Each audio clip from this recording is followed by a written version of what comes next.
Information overload as a distraction tactic. Ever open your phone to check one thing, and suddenly it's 20 minutes later, and you're drowning in tabs, half reading 5 articles, watching reels of someone's dog wearing sunglasses, and somehow still feel like you didn't learn anything? Yeah, that's not an accident. This is what modern mind control looks like. Not hypnosis. Not a guy in a lab coat with spinning wheels. Just endless information. Constant noise. A fire hose of content you think you're choosing to drink from. But really, it's choosing you. Because here's the ugly truth. When you flood the brain with too much data, it stops asking questions. It stops thinking critically. It just reacts, scrolls, accepts. And that is exactly the point. Let me break this down for a second. Your brain is designed to make sense of the world by filtering. That's why you don't notice every car on the highway or every face in a crowd. Your attention has to prioritize what's important. That system used to work fine when life came at us at a human pace. But now, you're not just getting information. You're getting assaulted by it. News headlines, tweets, texts, videos, pop-ups, podcasts, comments, push notifications, ads pretending to be memes, memes pretending to be truth. It never ends. And the worst part, you think you're staying informed. You think you're doing something productive. But you're not thinking. You're reacting. That's the trap. And here's the sinister part. While your attention is stuck bouncing between trending headlines and petty outrage, the things that actually matter, the policies, the financial moves, the structural decisions that shape your life, those slide right past you, quiet, undiscussed, unnoticed. You're too distracted to notice the game being played. Think about it. When was the last time you actually chose what to pay attention to? Not what showed up in your feed, not what autoplayed next, but something you decided to go deep on for your own reasons. Exactly, and this isn't about being lazy or addicted to your phone. This is about the way modern systems are designed to overwhelm you. It's intentional, it's profitable, it's political. See, when people are overwhelmed, they stop resisting. Their brains default to survival mode. It's called cognitive load, a limit on how much information your working memory can process at once. When you pass that limit, your decision-making drops.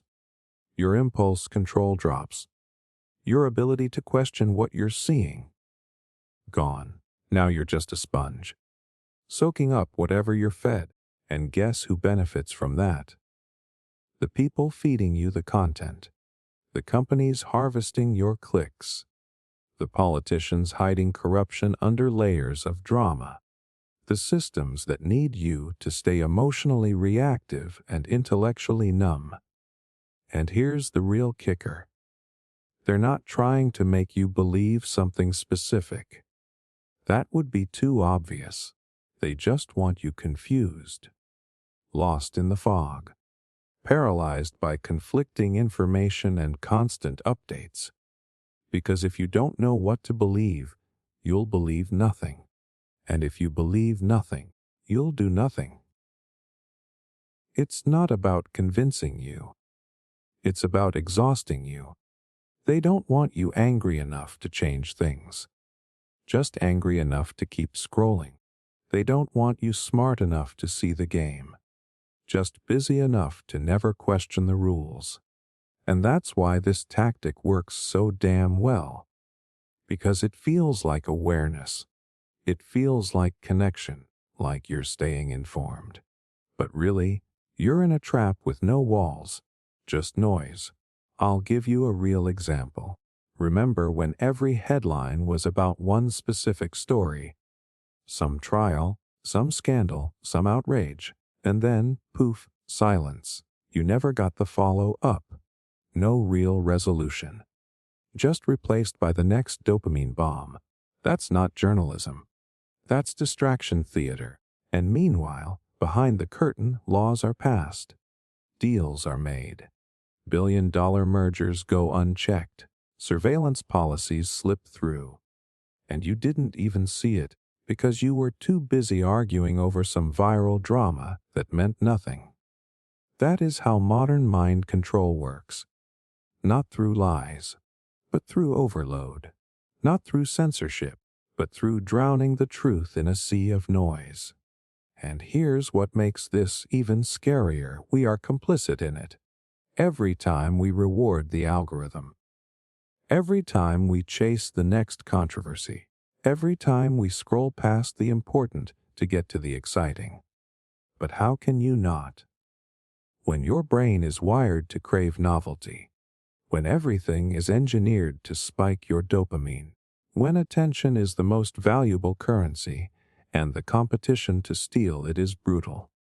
This isn't a personal failure. This is a system failure. And the scariest part is, it's invisible. Because when you're drowning in information, you stop noticing you're underwater. You stop realizing you're not choosing what you see. You're just being shown what keeps you hooked, what keeps you distracted, what keeps you passive. And if you're passive long enough, they don't need to control you. You're already doing it to yourself. But here's the twist. Once you see this tactic, really see it, it loses power. Awareness is the antidote. Curiosity is the weapon.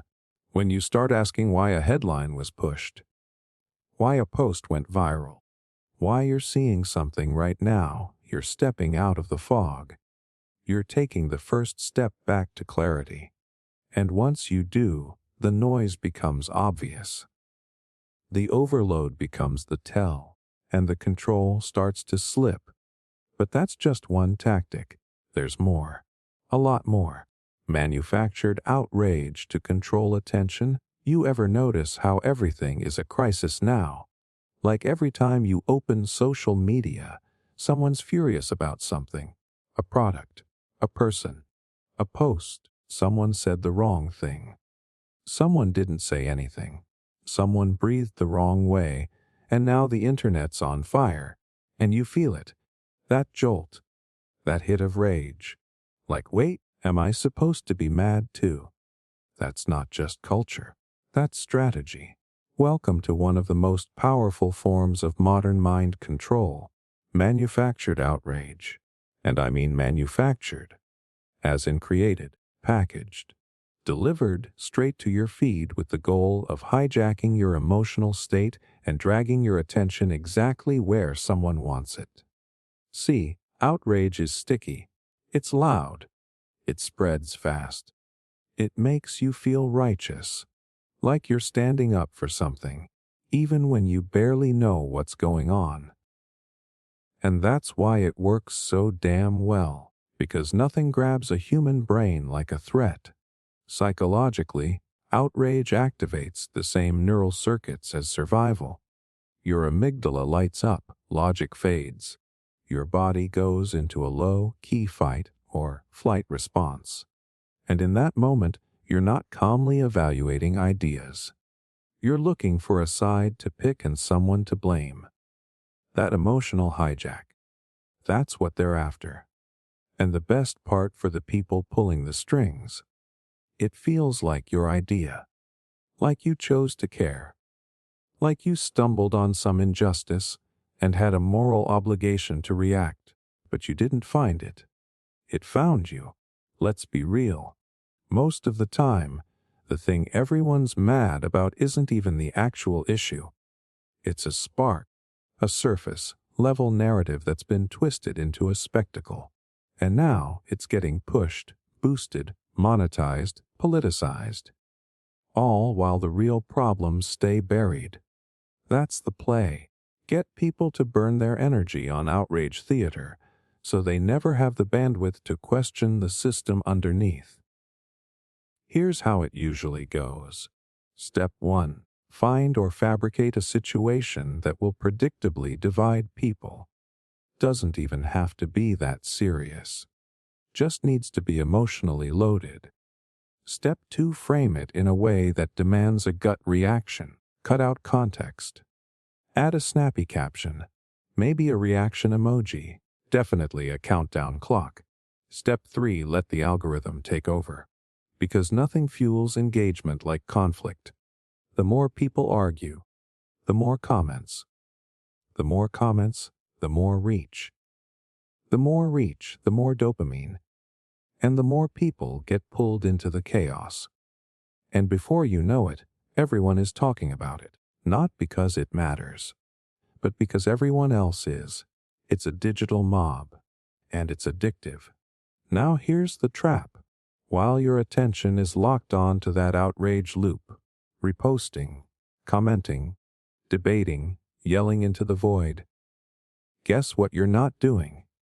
You're not thinking deeply. You're not researching. You're not organizing. You're not asking who benefits from this firestorm because you're too busy reacting. It's emotional clickbait dressed up as activism. And yeah, sometimes outrage is valid. Some things should make you angry. But that's exactly what makes this tactic so dangerous. It hijacks your sense of justice and uses it to manipulate you. You care about the world. Cool. They'll exploit that. You want to fight for something real. Great. They'll dangle a fake enemy in front of you and keep you busy attacking shadows. And here's the wild part. They don't even care what side you're on, as long as you pick a side and stay mad. Because division is the goal. Chaos is the product. Outrage is the engine.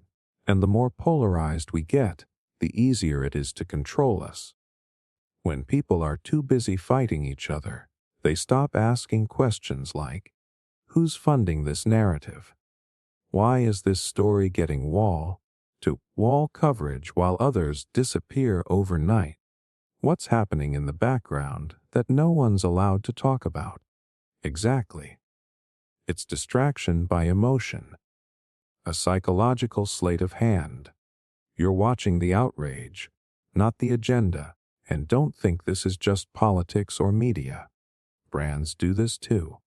Influencers, corporations, entire industries are leaning into controversy because attention is currency, and nothing cashes in faster than a public meltdown.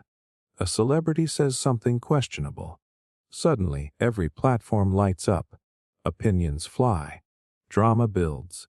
And while the views stack up and the outrage burns hot, new album drops. New product launches. New contract signs. Mission accomplished. They used your emotions to fuel their campaign. And here's what's even more brutal. Even when the outrage dies down, you're left with the emotional residue. The fatigue. The anxiety. The anger that's not even yours, but still lives in your body. And that exhaustion, that's a feature, not a bug. Because exhausted people don't resist. They scroll, they cope, they check out. And when enough people check out, control becomes easy. But here's the good news. The second you recognize the tactic, it loses its grip. When you see a viral headline and pause, just for a second, to ask who benefits from this being pushed right now, you're breaking the loop. When you feel that surge of rage rising and stop to ask, do I really care about this? Or am I being played? You're taking back your mind. And when enough people stop feeding the outrage machine, it starves. Because outrage can only control you if you let it. And the second you stop being predictable, you become powerful. But this is just one piece. The full playbook is deeper than you think. The illusion of choice in politics and consumerism. You ever walk down a grocery aisle and just stop because there are 40 brands of the same exact thing? 40 kinds of cereal, 20 different toothpaste options, 16 oat milks. All the logos, the colors, the taglines telling you you're making a choice. but deep down you feel it. You're not really choosing anything. You're just picking from the menu they gave you. That's not freedom. That's theater. This is one of the most overlooked forms of modern mind control, giving you the illusion of choice so you stop asking for real options. Because if you think you're in control, you don't notice who's actually pulling the strings. Let's start with politics. Every election cycle, you're told the same story. Two sides. Good versus evil. Red versus blue. Pick a team. Rise the stakes. This one matters more than the last. Everything is on the line, and people buy in. They scream, they donate, they march, they fight with their families. All for what? For candidates who are funded by the same lobbyists, who vote for the same wars, who prop up the same corrupt institutions, who argue on TV and shake hands off camera. And somehow, no matter who wins, the system never really changes. Billionaires get richer. The poor stay struggling. Surveillance gets tighter. Rights get traded for safety. But hey, at least you voted, right? That's the trap. They don't care what side you pick. They just need you to believe the outcome is in your hands. That your vote alone can fix a machine designed to protect itself. Because once you believe that, you stop pushing for anything deeper. You stop asking real questions like, why are these the only two parties we're allowed to take seriously? Who decided the rules of this game? Why is every option a lesser evil? Now take that same strategy and look at consumerism. Same trick, different packaging. You walk into a store or scroll through an app, and it feels like you're being given endless freedom. Choose your phone. Choose your clothes. Choose your car, your shampoo, your personality. Express yourself through brands. Customize your world. Except, who's offering the choices? Who owns all these companies? Who designed the framework of options in the first place? You're not choosing anything outside the system. You're choosing from within it. Think about this. Most of the brands you see on shelves, the ones that look like rivals, are owned by the same parent corporations. What looks like competition is just market segmentation. They already have your money no matter what you pick. And because you feel like a savvy shopper, like you're deciding, you don't realize the real decision was made before you even walked in. It's psychological. When people feel like they have agency, they're easier to manage. They feel powerful. Content. Less likely to rebel. That's why giving the illusion of freedom is more effective than taking it away. If someone locks you in a cage, you'll fight. But if they build a playground with invisible walls, you'll play forever and call it liberty. That's where we are now, surrounded by choices that don't lead to real change, trapped in a cycle of manufactured options that make us feel like we're progressing. But the structure never shifts. You get to pick your streaming service. You don't get to pick how the algorithm tracks your behavior. You get to pick your political party. You don't get to rewrite the laws written by corporate lobbyists. You get to pick your news outlet. But they're all funded by the same small group of powerful interests that decide what you should care about. And here's the kicker. The illusion works because you feel exhausted. You feel overwhelmed by all these choices, by the constant noise, by the pressure to have the perfect opinion, or buy the perfect thing, or vote the right way. You're told everything's up to you, and then punished when nothing changes. That creates burnout, disillusionment, apathy. And apathy is the final goal, because when you stop believing change is possible, you stop asking for it. So they keep feeding you micro choices. Constant little decisions that keep you feeling engaged, but never empowered. Like choosing a treadmill speed. You're still running in place. And here's what makes this really dangerous. This illusion of choice numbs people to real alternatives. When someone offers a new idea, a third option, a system that breaks the binary, people treat it like a threat, like it's not realistic, like we're not allowed to think outside what we've been given. That's how deep this conditioning goes. They've taught us to be suspicious of real freedom, to laugh at it, to mock it as naive. Meanwhile, we keep choosing between slightly different flavors of the same control system, generation after generation. But here's the thing. Once you see the illusion for what it is, you start to get your mind back. You stop playing on the rigged chessboard. You stop arguing over red pieces and blue pieces when the whole board is owned by the same hand. You stop settling for options that were never meant to serve you. And that moment, that clarity, is dangerous. Because real change doesn't come from picking the better brand. It comes from stepping off the shelf entirely. But most people never do. They stay stuck, choosing between Pepsi and Coke, between candidate A and candidate B, thinking they're steering the ship, when really, they're just turning the wheel on a ride that was never meant to leave the track. And if that doesn't make you question the next big choice you're handed, maybe it should. The dopamine economy. Addiction by design.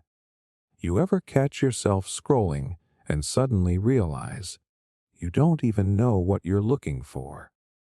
Like your thumb's moving, your brain's foggy, and your eyes are glazed. But you can't stop. You're not even entertained anymore. You're just hooked. That isn't bad luck. That isn't your fault. That is design. You are living inside a system engineered to keep you chasing dopamine. Not happiness, not clarity, not purpose. Just the next little hit. The next flash of stimulation. And the deeper you go, the harder it gets to pull out. Because this isn't just about distraction anymore. It's about profit. And you're the product. Welcome to the dopamine economy. The business model is simple. Keep your brain chemically hooked so you keep coming back. Dopamine is the currency. Your attention is the asset. And the more predictable your behavior becomes, the more valuable you are to the machine. Now here's what they don't want you to know. Dopamine is not about pleasure. That's the lie. Dopamine is about anticipation. It's the feeling before the reward. It's the itch, not the scratch. And they've built an entire economy on that itch. Constant notifications, endless scroll, autoplay, swipe, swipe, swipe. Everything is designed to keep your brain guessing. Is the next thing going to be good, better, boring, amazing? You don't know. And that's exactly why you keep going. Because your brain hates unresolved loops. That's what social media exploits. That's what dating apps exploit. That's what binge content, short-form videos, slot machines, push alerts, all of it is designed to trigger little bursts of uncertainty, just enough novelty to keep you chasing. Not so much that you feel satisfied, just enough that you feel almost satisfied. That's addiction, not the dramatic Hollywood version, not rock bottom, not rehab. Just the slow, daily erosion of your ability to choose where your attention goes. Just the constant tug toward distraction, even when part of you knows it's not making you feel better. And the craziest part, they've made it feel like your fault, like you're lazy, like you have no willpower, like you just need better habits. But habits aren't the problem. The problem is you are up against billion-dollar industries that are literally hiring neuroscientists to figure out how to keep you clicking, swiping, watching, craving. And they're winning. Because every time you open your phone, there's a battlefield playing out. Your focus versus their metrics. And their metrics are built to override your instincts. You're not weak. You're outgunned. Let's make this real. Think about how you consume content now. When was the last time you watched something for more than 5 minutes without reaching for something else?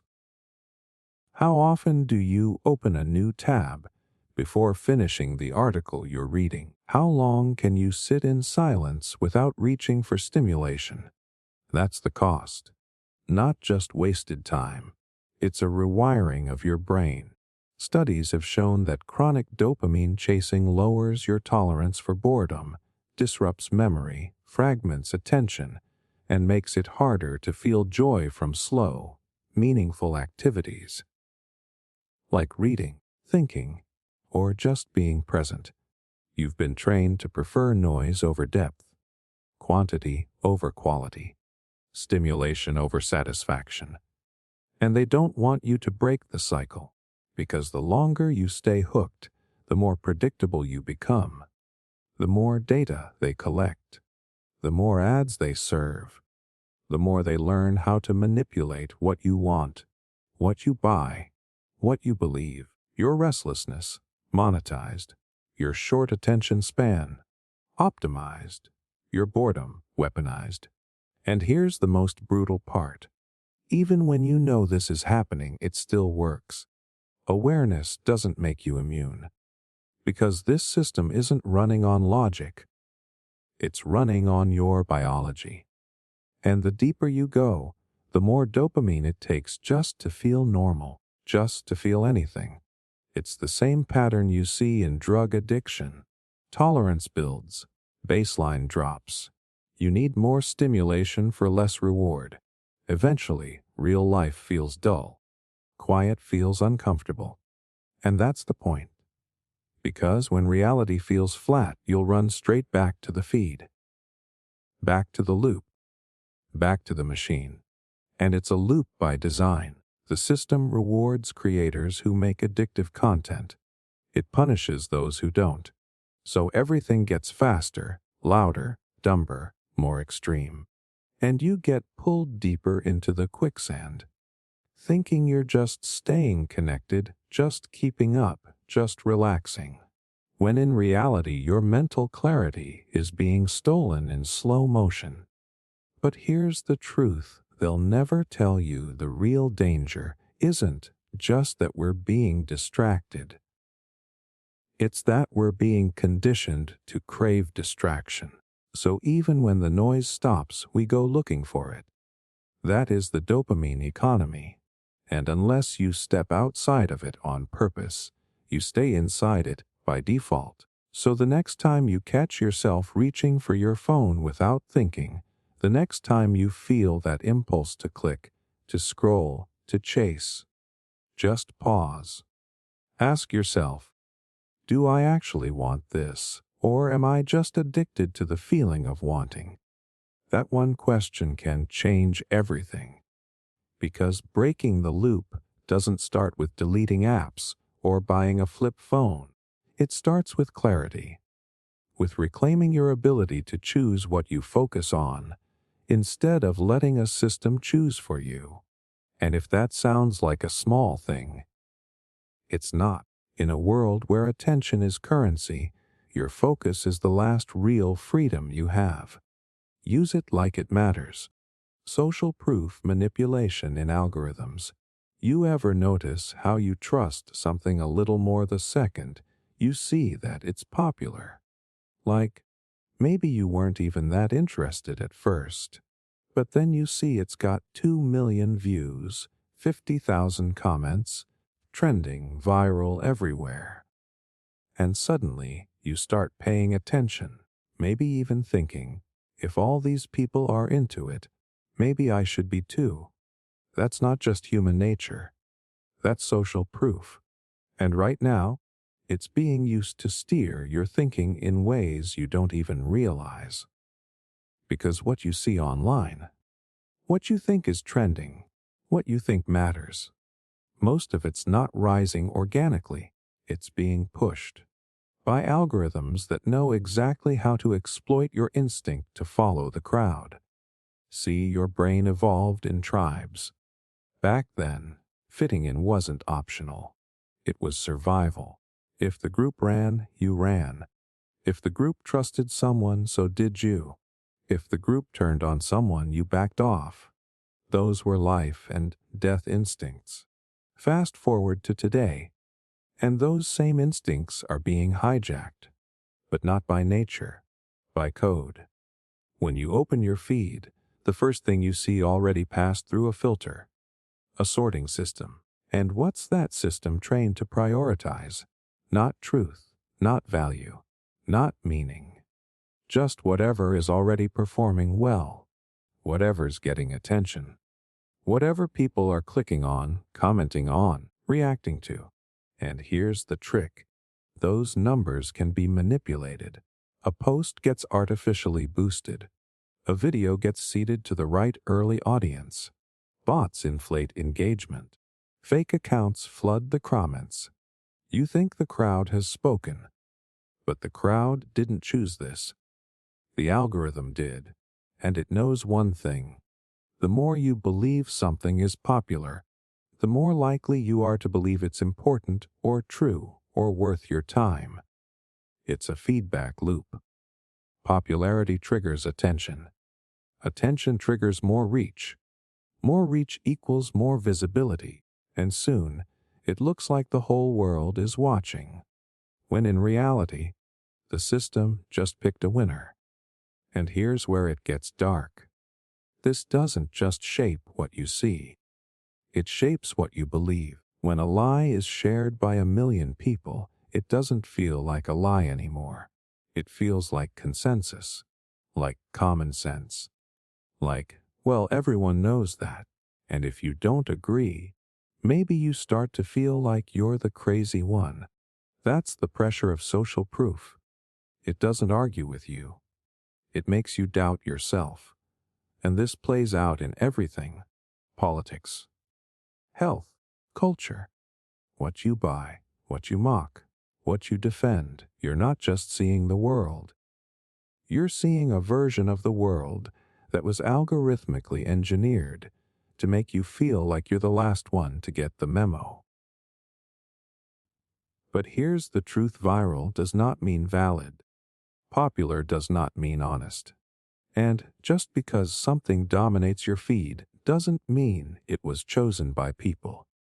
It means it was selected by a system that's been trained to optimize for outrage, tribalism, conflict, and speed. Because that's what keeps you engaged. Think about it.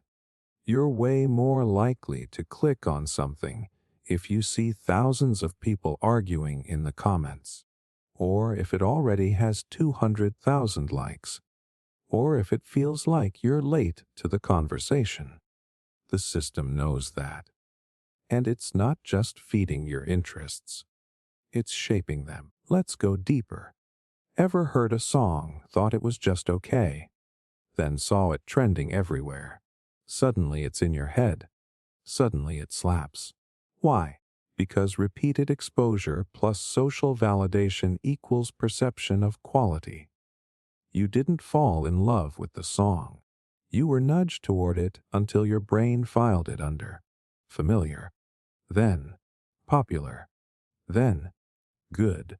The same thing happens with ideas. Push a talking point hard enough, give it enough visibility, make it feel like a cultural wave. And even people who disagreed at first start to soften. Because we're wired to avoid isolation. Nobody wants to be the only one saying, I don't buy this, so you play along. You keep scrolling, you stay silent, and the algorithm wins again.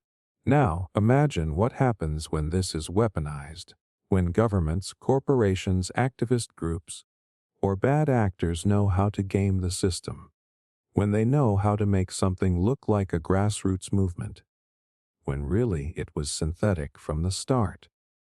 A few key posts, some bot traffic, strategic timing, and suddenly it feels like there's a cultural shift happening, when all that changed was the perception of momentum. This is not a conspiracy theory. This is happening every day. People don't just follow ideas. They follow the feeling of social proof, of safety in numbers. And once you understand that, you understand how fragile truth has become in the attention economy, because if reality is filtered through a popularity contest, truth doesn't stand a chance unless it's catchy. And that's terrifying, because it means ideas that are complex, nuanced, important, they struggle to survive, while the loudest, most shareable, most emotionally triggering content gets the spotlight.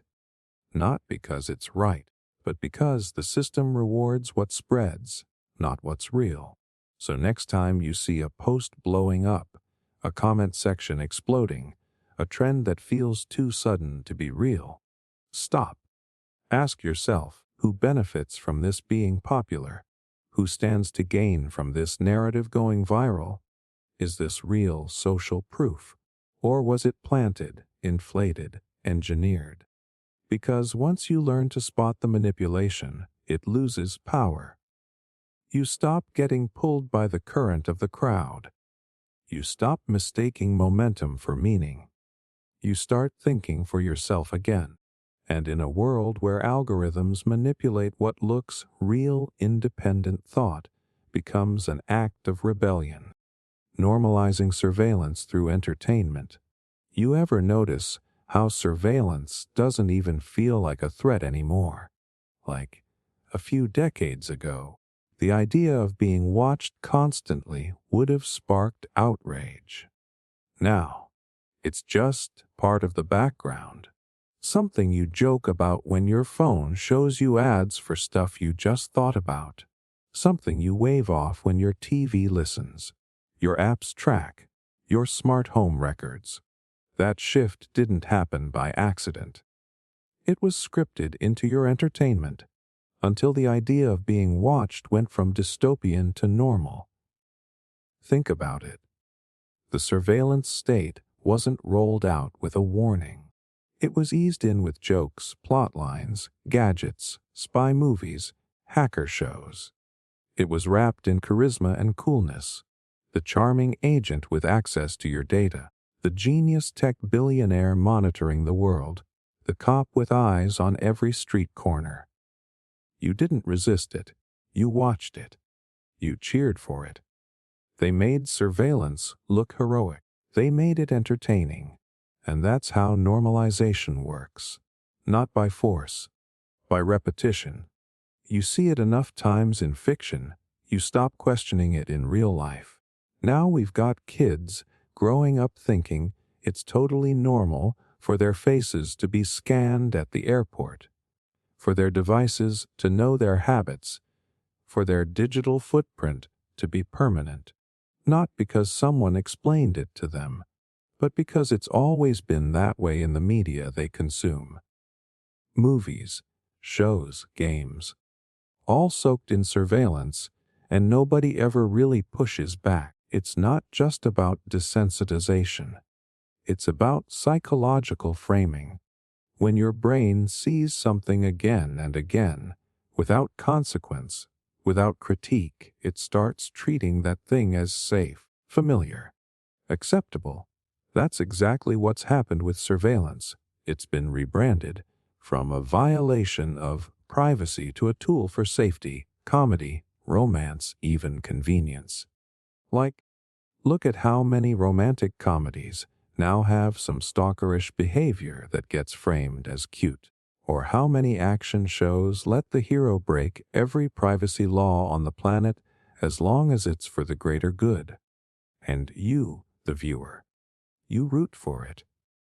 You want the hacker to crack into that database. You want the cameras to zoom in. You want the protagonist to find the secret text message or track the suspect with GPS. Because the story tells you, this is justice. This is efficiency. This is how we catch the bad guys. Except in the real world, you're not the protagonist. You're the product. See, the more comfortable you get with being watched in fiction, the less resistance you have when it happens in reality. It doesn't feel dystopian anymore. It feels inevitable, expected, even convenient. And convenience, that's the Trojan horse. They tell you facial recognition is for faster airport check-ins, that your data makes your feed more relevant, that location tracking keeps you safer. They say if you've got nothing to hide, you've got nothing to worry about. And because you've already watched 100 stories where surveillance helped save the day, you nod, you comply. You don't ask who's watching the watchers. You don't wonder where does this data actually go? Who owns it? Who can access it 5 years from now? 10. Because entertainment trained you not to ask. It trained you to accept surveillance as part of modern life, as something sleek, high-tech, efficient, not creepy, not authoritarian, just part of the set design. And here's where it gets dangerous. Because when something becomes normal in culture, it becomes invisible in politics. You stop demanding limits. You stop demanding transparency. You stop noticing how deep the monitoring really goes. It's not just your camera or your mic.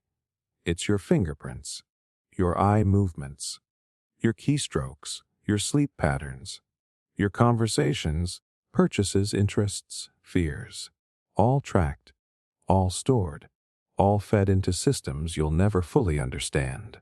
And the worst part, you think you're choosing it. Because it's built into your entertainment and your lifestyle, you carry it in your pocket. Wear it on your wrist. Plug it into your home. All while watching shows that make it feel cool. Sci-fi made it futuristic. Comedy made it harmless. Crime dramas made it necessary. And all of it slowly reshaped your gut instincts. Instead of reacting to surveillance with suspicion, you react with apathy. That's not apathy by nature. That's conditioning. And that's what makes it so effective. Because now, even when people find out they're being tracked, manipulated, profiled, they shrug. They say, yeah, I know. But what am I gonna do? It's just how things are. That sentence, it's just how things are, is the graveyard of freedom. And if you think this is all some slippery slope, it's not. We're already living in a world where data is currency, where privacy is a myth, where predictive policing and social credit systems are real, not speculative. But because the cultural narrative around surveillance is so soft, so entertaining, so well packaged, nobody panics, nobody protests cameras on every block anymore. They just assume it's for safety, and maybe sometimes it is. But once you stop asking who controls the system, you've already lost. So the next time you watch a show where the hero breaks privacy laws to catch the villain, or a gadget tracks someone in real time like magic, stop. Ask yourself, what part of me is being trained right now? What part of me is learning not to flinch? Because that reflex, the one that says, wait, this isn't normal, that reflex is everything. Lose it, and you're not just being watched.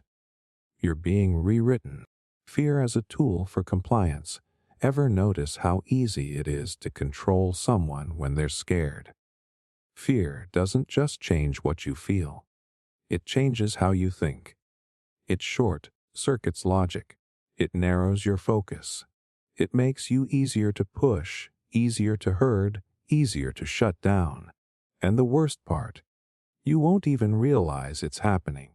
That's why fear is the oldest trick in the playbook of control. Not because it paralyzes you, but because it moves you in whatever direction someone else chooses. And right now, Whether you see it or not, fear is being pumped into your life on a schedule. The headlines, the warnings, the breaking news, the next big crisis, the danger just around the corner. The "if you don't do this, something terrible will happen" narrative.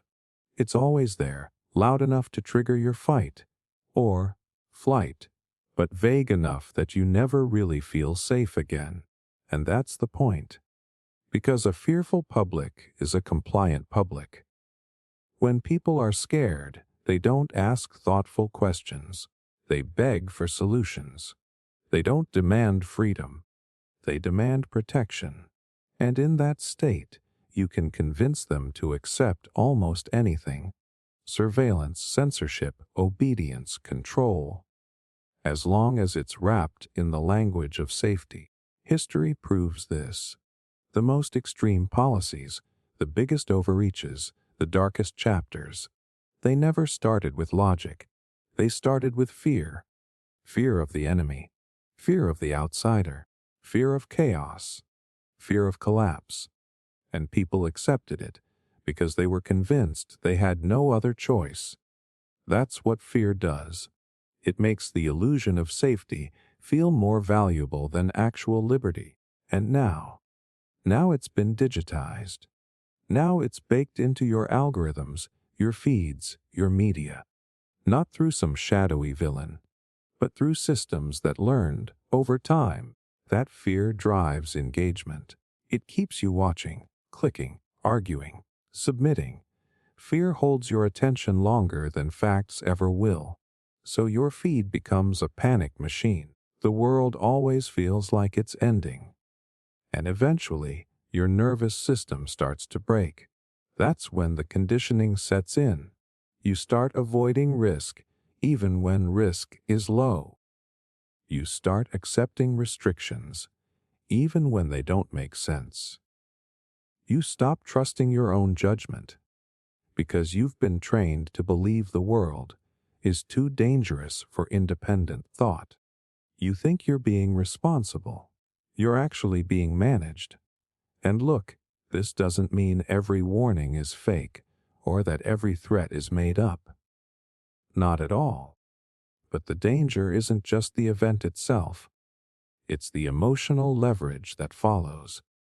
Because once someone realizes fear works, they don't wait for real danger. They manufacture it, or exaggerate it, or just keep you stuck in that low-grade anxiety loop, where you're always worried, always off balance, always just a little too overwhelmed to resist. It's not about one crisis, it's about chronic fear, constant fear, and over time, that erodes your ability to think clearly. It rewires your priorities. You stop asking, "What's true?" and start asking, "What keeps me safe?" But here's the twist. Most of the time, what's labeled as safe is just easy to control. It's a narrowed range of behavior, a tighter leash. And they'll say, "This is for your own good.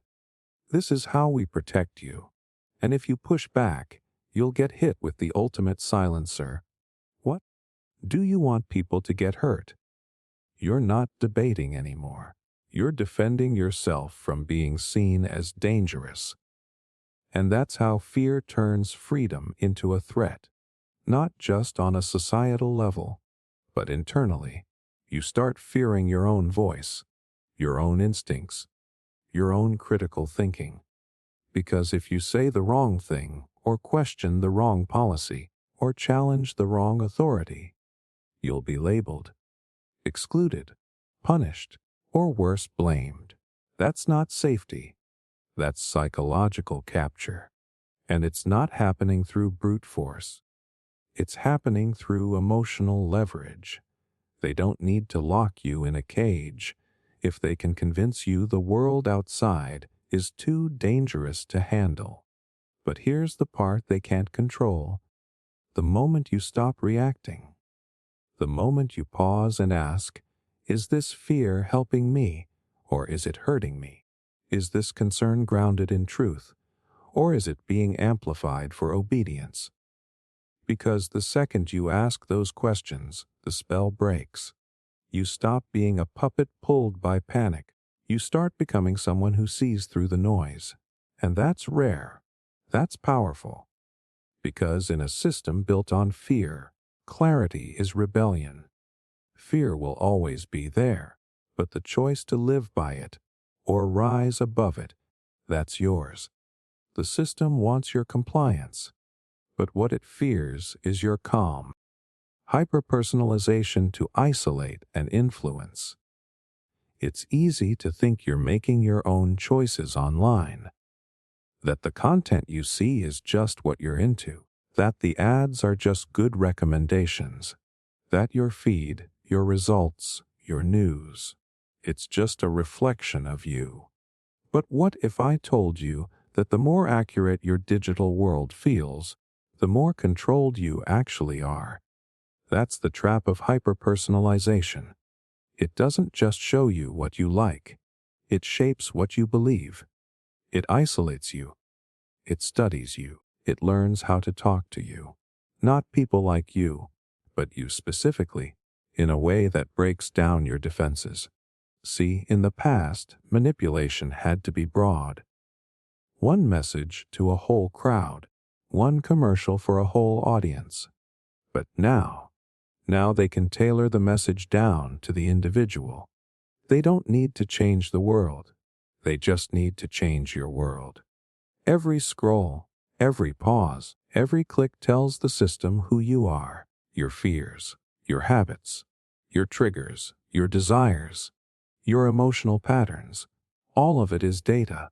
And the more you feed the machine, the better it gets at building your bubble, your perfectly curated, psychologically engineered little reality. And you won't even notice it's happening. Because it doesn't feel like control. It feels like personalization. You think, finally, the internet gets me. But that's exactly when you should get suspicious. Because when the system knows what you want to hear, it also knows what you will accept, what you'll click, what you'll believe, and what you'll stop questioning. Hyperpersonalization is subtle. It doesn't confront you. It seduces you. It isolates you without walls.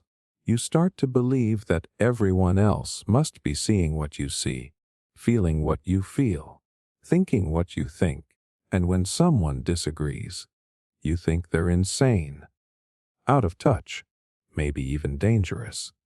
Because the version of the world you've been shown feels so real, so consistent, so obvious. How could anyone not see it the same way? That's the isolation effect. You're no longer living in the reality. You're living in your reality. And you've been trained to trust it, to rely on it, to assume it's neutral. But it's not. It's engineered. And here's the dangerous part. Once you're inside that reality, whoever controls the inputs controls your worldview. That could be an algorithm optimized for engagement. That could be an ad system targeting your insecurities. That could be a political campaign that knows exactly what kind of message will make you react. The same platform, the same issue, the same day. Two people can get two completely different realities. Two opposite emotional stories. Two separate truths. That's not diversity of opinion. That's fragmentation of consciousness. You're not just being influenced.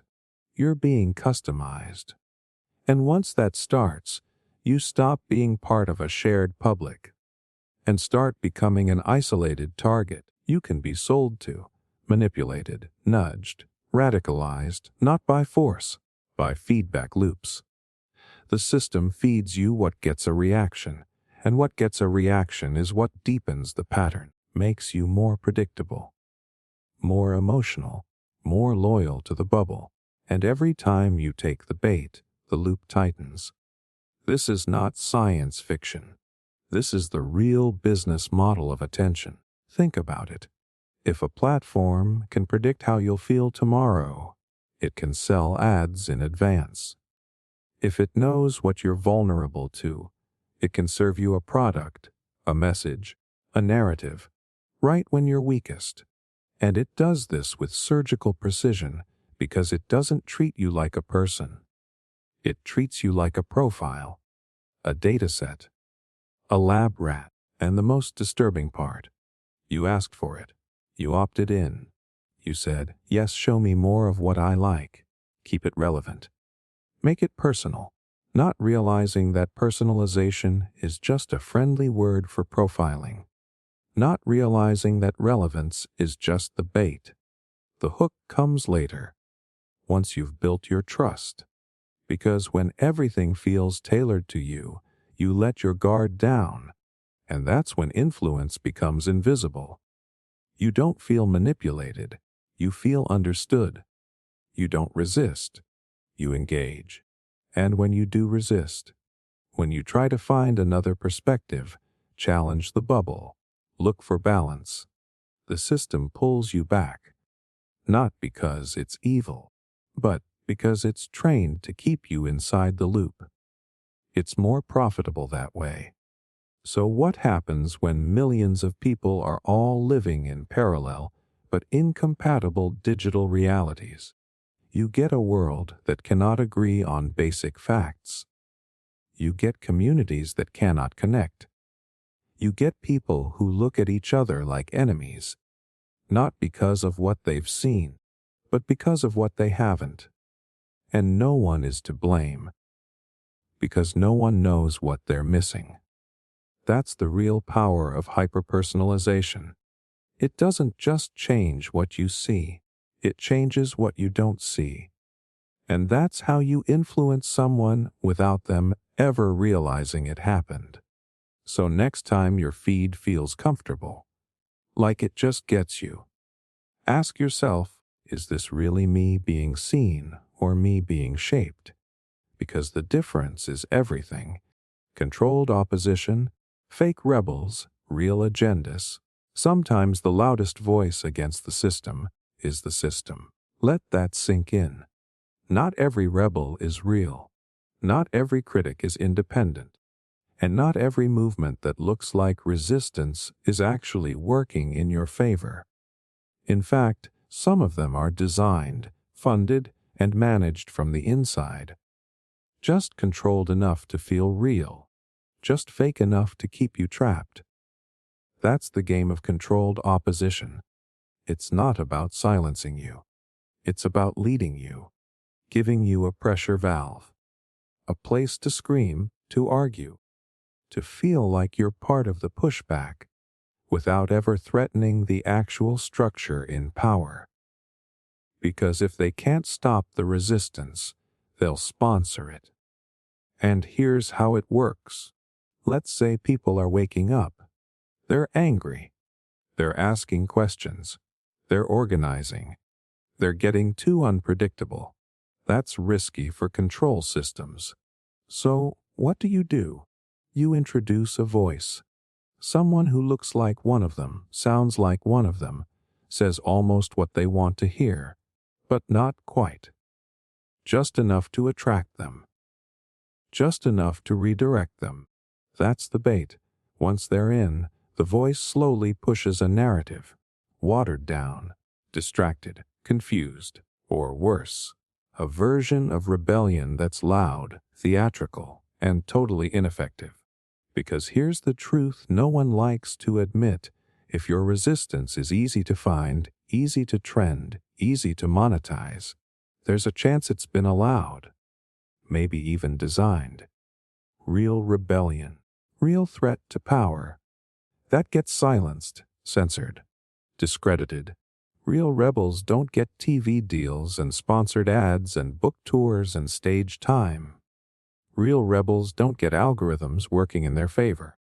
But fake ones, oh, they're everywhere, and they're very useful. Controlled opposition is about misdirection. If they can't stop you from fighting, they'll just make sure you're fighting the wrong enemy, wasting your time, splitting your attention, arguing with strawmen, following influencers who look radical on the surface, but never say anything that would actually disrupt the system that feeds them. You'll hear them speak against the government, but never against the corporations funding the policy. You'll see them trash one political side, but never question the puppet strings behind both. You'll see them stir up outrage, but never offer a clear path to power. And every time they do that, they drain your energy. They give you the illusion of resistance. Without the impact, they keep you in the loop. This isn't conspiracy. It's strategy. Governments have used controlled opposition for centuries. Kings would fund the rebellions just to smoke out real dissent. Intelligence agencies would plant operatives in activist groups just to redirect their momentum. And today it's even easier. All they need is a social media platform, a charismatic face, and a narrative that feels just rebellious enough to keep you from noticing the leash. And here's the scariest part. It works because it doesn't feel fake. It feels liberating. You feel like you're in the know, like you've found the truth, like you're part of the underground. But really, you've just been handed a script, written by the very people you thought you were standing up to. And the algorithm will feed it to you nonstop. Because rage is profitable. Division is profitable. Manufactured dissent is easy to sell. Meanwhile, the real change makers, silenced, shadow banned, ridiculed, labeled extremists, pushed to the margins. Because real threats don't get platforms, they get buried. And if you've ever wondered why nothing ever seems to change, no matter how loud people get, how many posts go viral, how many movements rise and fall, it's because most of that noise has been rerouted, turned into theater, turned into echo chambers that feel revolutionary but lead nowhere. And the more you invest in them, the more exhausted you get, the more hopeless it feels. That's not failure, that's design. They want you to burn out chasing ghosts, so you never notice the puppet master holding the strings. So what do? You start asking harder questions. You ask, who benefits from this message? Who funds this voice? Why is this kind of resistance allowed while others get erased? Why are the most promoted critics always the safest ones? You stop looking for someone to follow, and you start becoming someone who thinks independently, who studies power, who questions narratives, even the ones that feel good, especially the ones that feel good, because sometimes comfort is the clearest sign you're being handled. Controlled opposition is not about silencing you. It's about distracting you. And distraction is the most effective form of control there is. So the next time a voice is saying everything you want to hear, take a step back. Is it shaking the system or feeding it? Is it waking you up or keeping you busy? Because real rebellion doesn't look like what they sell you. It looks like thinking for yourself, even when no one claps. Mass gaslighting through narrative shifts. You ever wake up and feel like the world just flipped overnight? Like something you know used to be true, now suddenly isn't, and everyone's pretending it never was. That's not paranoia. That's not bad memory. That's a tactic. That's mass gaslighting. See? It's not enough for power systems to just control what you believe. The real control. That happens when they convince you that you never believed anything different, that you're crazy for even questioning it, that it's your fault for noticing the change. And it happens all the time, quietly, repeatedly, systematically. One day a narrative is blasted through every screen. It's urgent. It's absolute. Everyone's sharing it, talking about it. There's moral panic. There's pressure to pick a side. It's the only thing that matters. Then a few weeks pass. The holes start to show. The facts don't match. The consequences start creeping in. And just like that, the story fades. It gets edited. Memory hold. People move on like it never happened. And if you bring it up, if you question it, you're labeled misinformed, dangerous, delusional. And that's the gaslight. Because you do remember. You remember what was said. You remember what people were pressured into believing. You remember how aggressively it was pushed.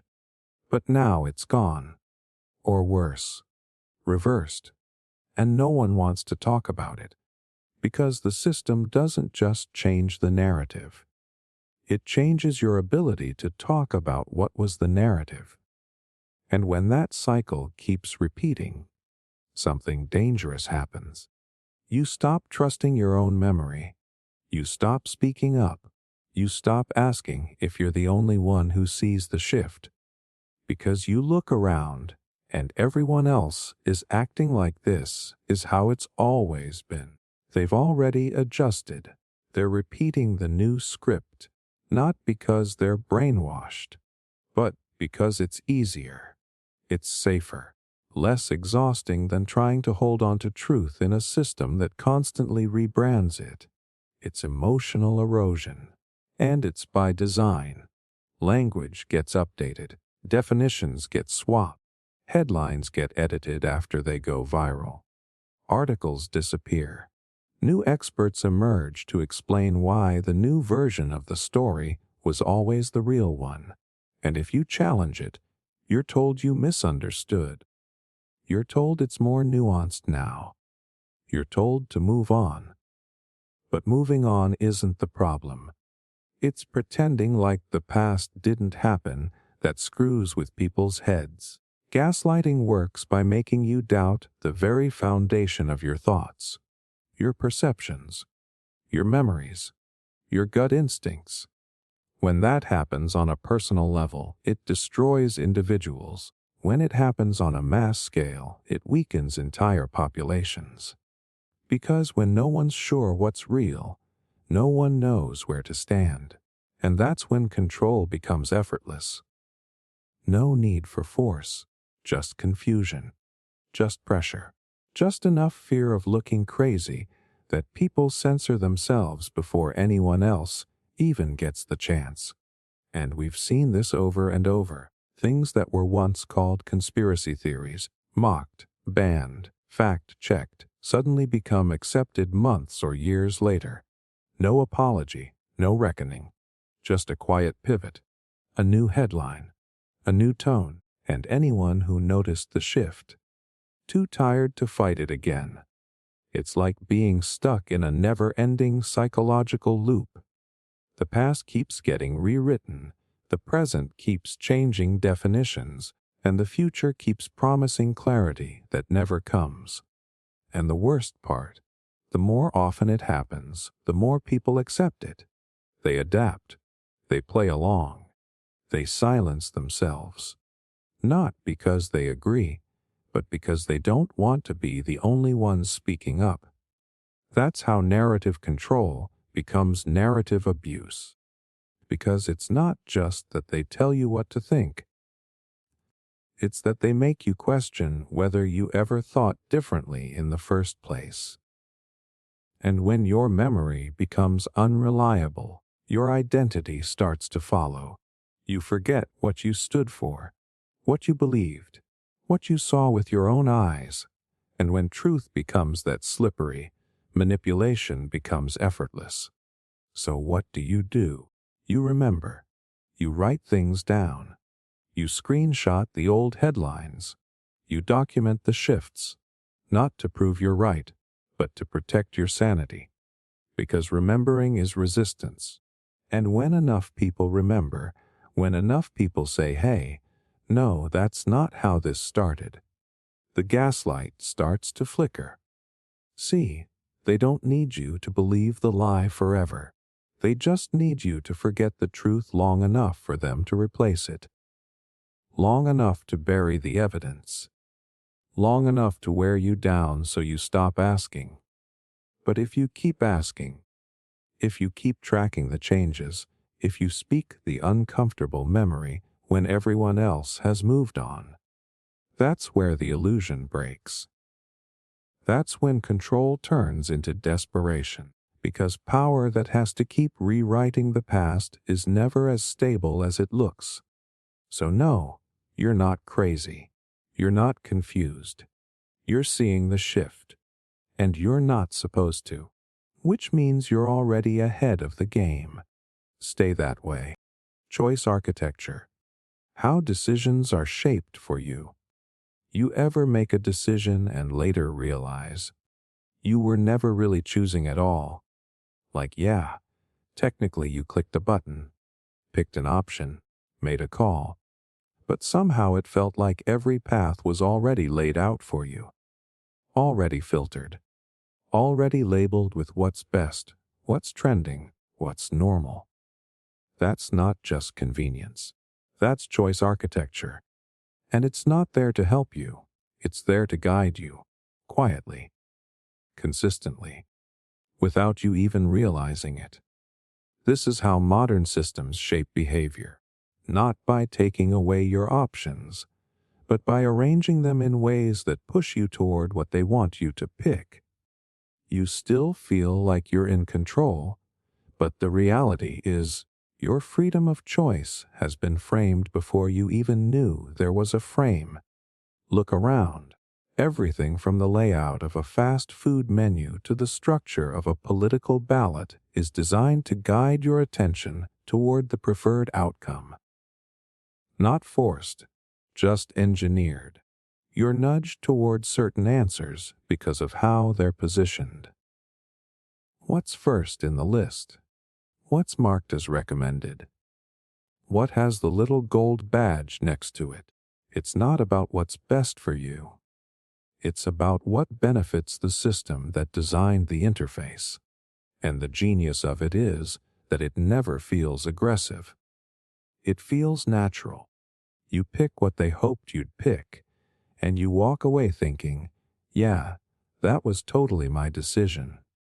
It happens when you open a streaming app and get hit with what's hot right now.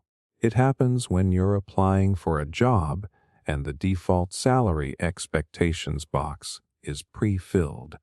It happens when the choices you're given are so limited, so predictable, that picking one feels like autonomy, when really it's just reaction. And what's even more twisted is how deep this goes. Even your search engine, the place you go to find answers, gives you results in a specific order. The first page is sculpted. The questions people also ask are shaped. The things you don't see. They never had a chance. So you choose from what you're shown, not from what exists. You think you're browsing. You're being funneled. You think you're voting. You're being herded. The more seamless the system, the more invisible the manipulation becomes. They don't need to limit your choices. They just make one feel safer, one feel easier, one feel smarter. And when you pick it, you become part of the architecture. You reinforce it. You normalize it. You defend it. Because it was your choice, right? But ask yourself, how often are you making real decisions versus accepting pre-built paths? How often are your preferences shaped by placement, packaging, and repetition? They've studied this. People almost always go with the default, the middle option in a pricing plan, the one with the most stars, the choice that says best value. It's not personality. It's not intuition. It's engineered behavior. And the worst part, you don't even see what's missing. You don't realize what you're not being offered. You don't think to ask what's outside the frame because the frame was designed to feel complete. That's how control works now. Not with restrictions, but with structure. Not with commands, but with comfort. You don't question it because it never feels forced. You think you're being efficient. You think you're being smart. but really, you're being steered. So what's the move? First, become aware. Start noticing who benefits from the menu you're being handed. Who designed it? What are they pushing? What are they hiding? Second, start breaking patterns. Scroll past the first three choices. Uncheck the default boxes. Ask for what isn't offered. Refuse the script. Because the most powerful kind of freedom isn't just about being able to choose. It's about recognizing when the choices themselves are a trap. And this goes way beyond apps and ads.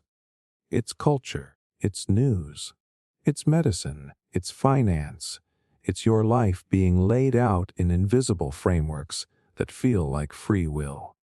And once you see the trick, once you realize how often you've been handed illusions of choice, you can't unsee it. And they hate that. Because a person who recognizes the architecture starts to build their own. So no, you're not just picking between A and B. You're being asked to believe that A and B are all there is.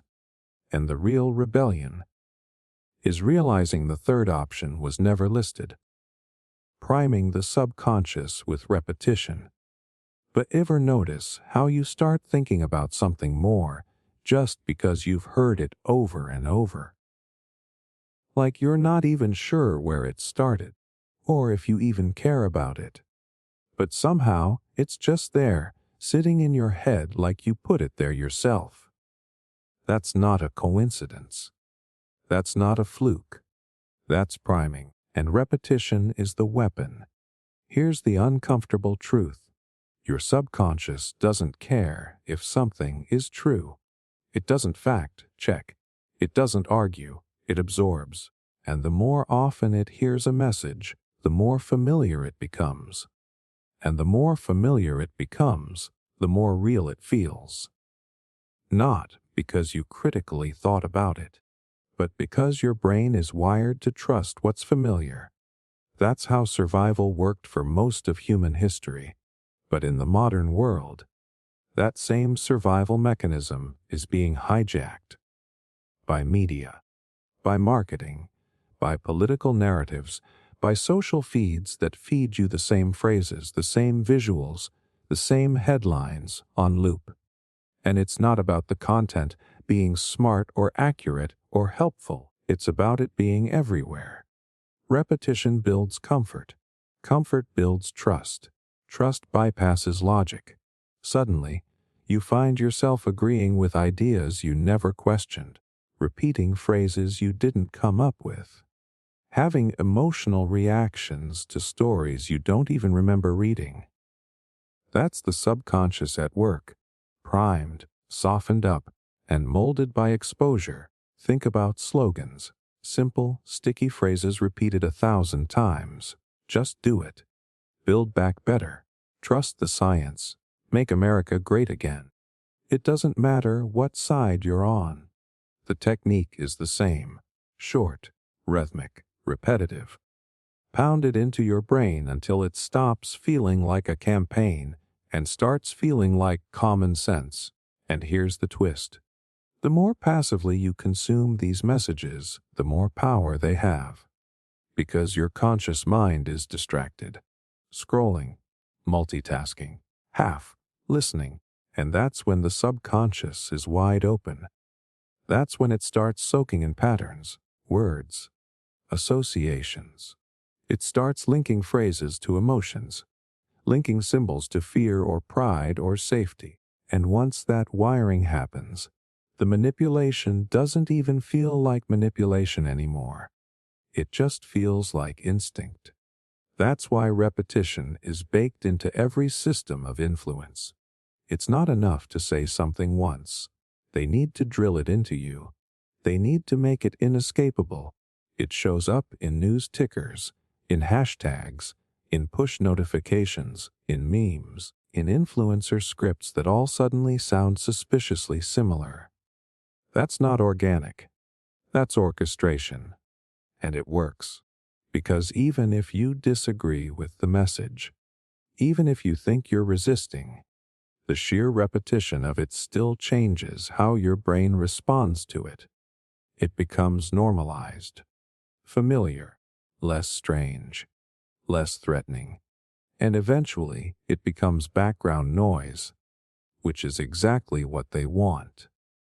Because the moment you stop noticing it is the moment it becomes part of how you think.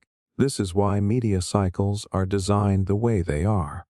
A breaking story doesn't just get reported, it gets echoed, parroted, flashed at you from every angle, sometimes even repeated word for word across different outlets. And people think, well, if everyone's saying it, it must be true. But that's not logic talking. That's your subconscious responding to the illusion of consensus, manufactured through repetition. And it's not just news, it's culture, it's identity, it's belief systems. The repetition starts early. Certain values get drilled into you through school, through entertainment, through social rewards. You don't even realize which parts of your personality were taught versus which ones were truly yours. And that's the most dangerous part.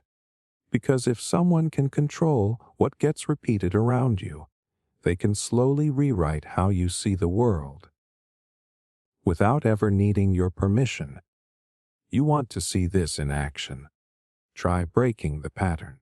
Say something that goes against the dominant repeated narrative, and watch the discomfort it creates. People won't always argue with facts. They'll react emotionally, confused, defensive. Not because they've thought about it deeply, but because you interrupted the loop. You disturbed the rhythm their brain was trained to expect. That's how deeply repetition gets embedded. It creates a rhythm of thought, and anything that breaks it feels like an attack, even if it's true. So how do you fight back? You slow down. You question repetition instead of trusting it. Ask yourself, why do I keep hearing this? Who benefits from this message being repeated constantly? What emotion is it trying to attach to me? And most importantly, what am I not hearing while this is being blasted into my head? Because repetition isn't just about what you're being told. It's about what's being drowned out, the ideas you never get exposed to, the voices that never get air, the questions that never get asked. That silence is part of the control too. Priming through repetition is one of the oldest tricks in the book. But in a hyper-connected, always-on world, it's become a silent weapon. Polished, automated, scalable. And if you're not actively filtering what gets repeated in your mind, someone else is writing your script. So, next time you catch a phrase stuck in your head, ask yourself, is this mine? Or did it just get played so many times that I forgot to resist? Because your subconscious is always listening. The question is, to who? Weaponized empathy in politics and media. The empathy is supposed to be a good thing, right? The ability to feel what someone else feels, to step into their world, to care. But what happens when that emotion, that deeply human instinct, is not encouraged but engineered? What happens when empathy becomes a tool, a lever, a strategy, not to bring people together, but to control them? That's weaponized empathy, and it's everywhere in modern politics and media. This isn't about compassion anymore. It's about manipulation through the performance of compassion. It's about hijacking your emotions to bypass your critical thinking. Because once they've got your empathy, once they've made you feel for something, you're more likely to accept whatever comes next, even if it doesn't make sense, even if it's harmful, even if it's a lie. And here's the part that makes it so effective. It doesn't feel like propaganda. It feels like kindness. It feels like doing the right thing. And because no one wants to be seen as heartless or cruel or indifferent, you fall in line. You repost the message. You echo the outrage. You support the cause, not necessarily because you understand it, but because you don't want to look like the villain. That's how dangerous this is. When empathy is weaponized, morality becomes a performance and truth becomes optional. You'll see it in politics all the time. A single heartbreaking story is blasted across headlines. One face, one name, one moment, and suddenly, a complex issue is reduced to an emotional reaction. Policy is passed, dissent is silenced, debate is skipped entirely. Because how could you argue with that face? How could you question that story? But that's the trick. That's the trap. A real human moment turned into a shield for an agenda. And this doesn't mean the people in those stories aren't real, or that their pain isn't valid. That's exactly what makes it work. It is real, but it's also selected, amplified, framed, and strategically deployed, because they know that once they have your empathy, once they can make you feel, they don't need to convince you anymore. They can just guide you. And it's not just about making you care. It's about making you care selectively. You're shown certain victims, but not others. Certain tragedies, but not others. Certain emotions are elevated, while others are ignored. This creates a kind of emotional funnel, where your attention, your outrage, your compassion are all directed towards specific targets, and away from others. You're being trained to respond on command, to feel what they want you to feel, when they want you to feel it, and never ask why. Media outlets do this constantly. They use emotional imagery, tearful interviews, tragic headlines, repetition, music, lighting, everything carefully designed to stir your empathy. Not because they care, but because it works. It keeps you watching. It makes you share.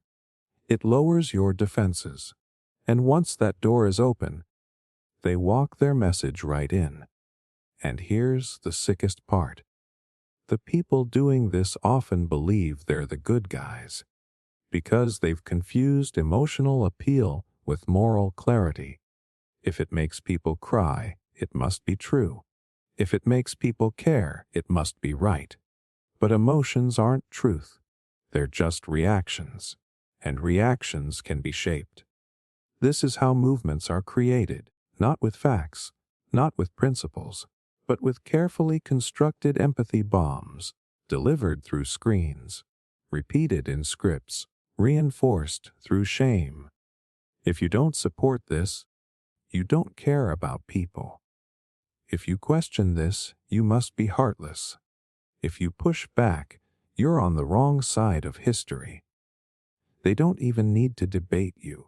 They just cast you out of the emotional tribe, and people comply. Not because they're weak, but because they're afraid of being seen as cold, uncaring, inhuman. That's the power of weaponized empathy. It turns your most noble instinct into a behavioral leash. And once you see this tactic for what it is, you'll notice it everywhere. Why is this story the one getting airtime? Why is that moment the one we're all supposed to cry about? Why do all the headlines sound like they're talking to your emotions instead of your brain? Because that's the game now. Empathy has been monetized.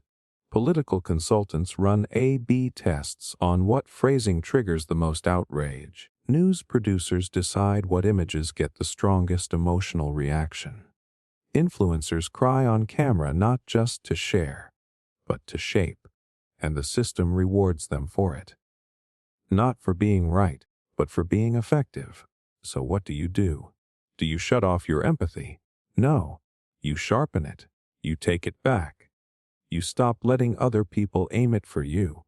You ask, why do I feel this way right now? Who made me feel it? What's the context? What's being left out? And most of all, what action is this emotion being used to push me toward? Because real empathy doesn't skip thinking. It doesn't erase nuance. It doesn't come with prepackaged talking points. Real empathy is slow, thoughtful, complex. It makes room for disagreement.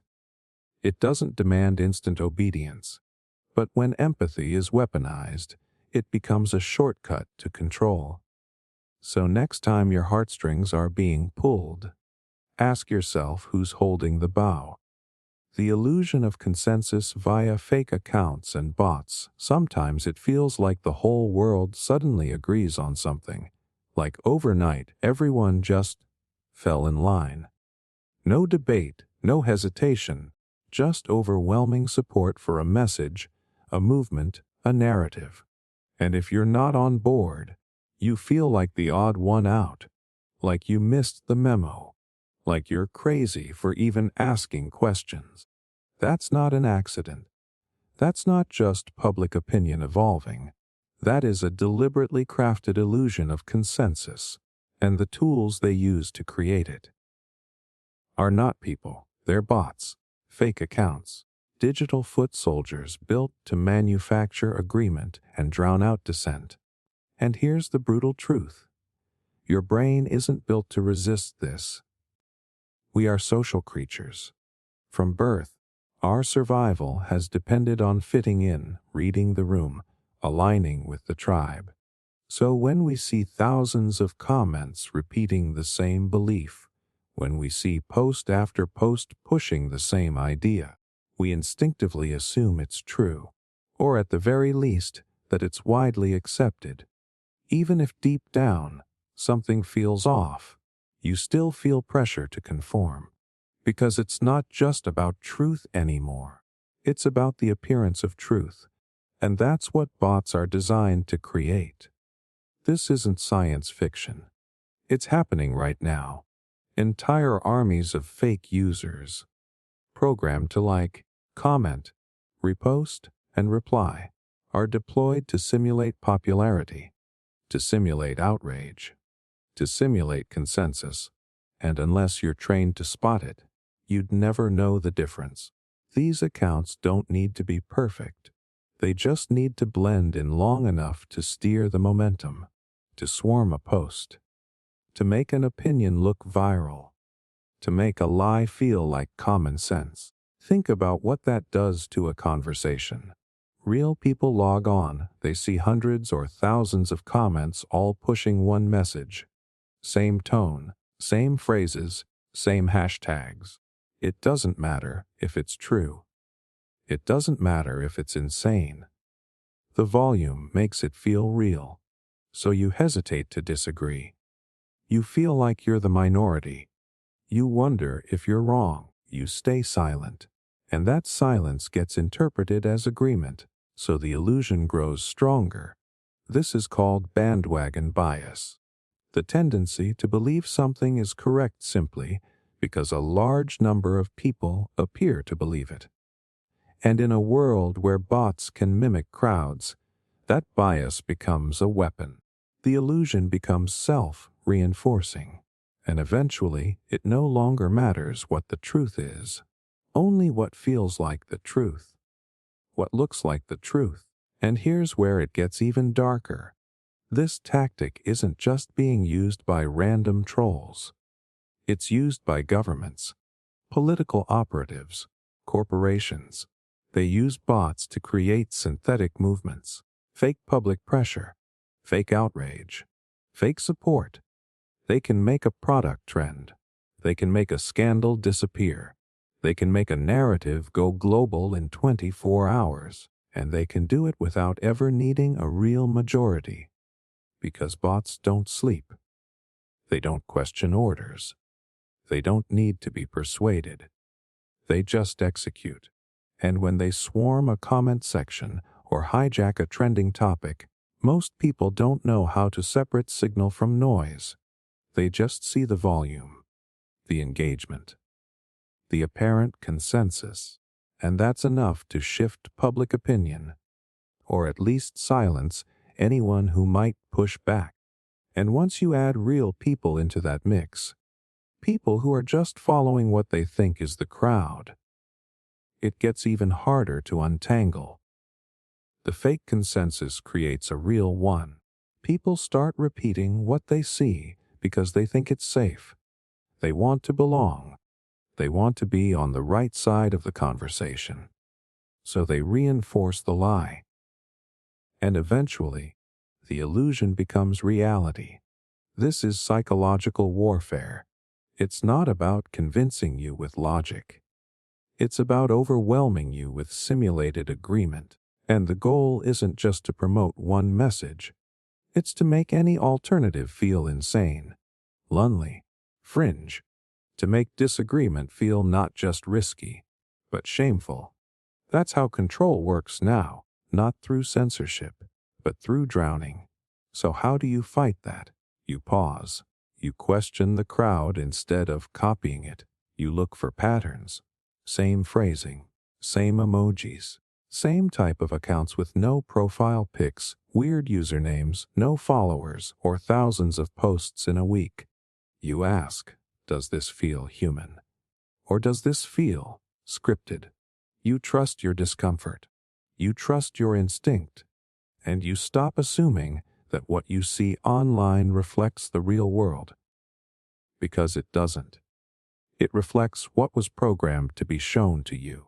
It reflects the inputs of a system designed to steer perception, not inform it.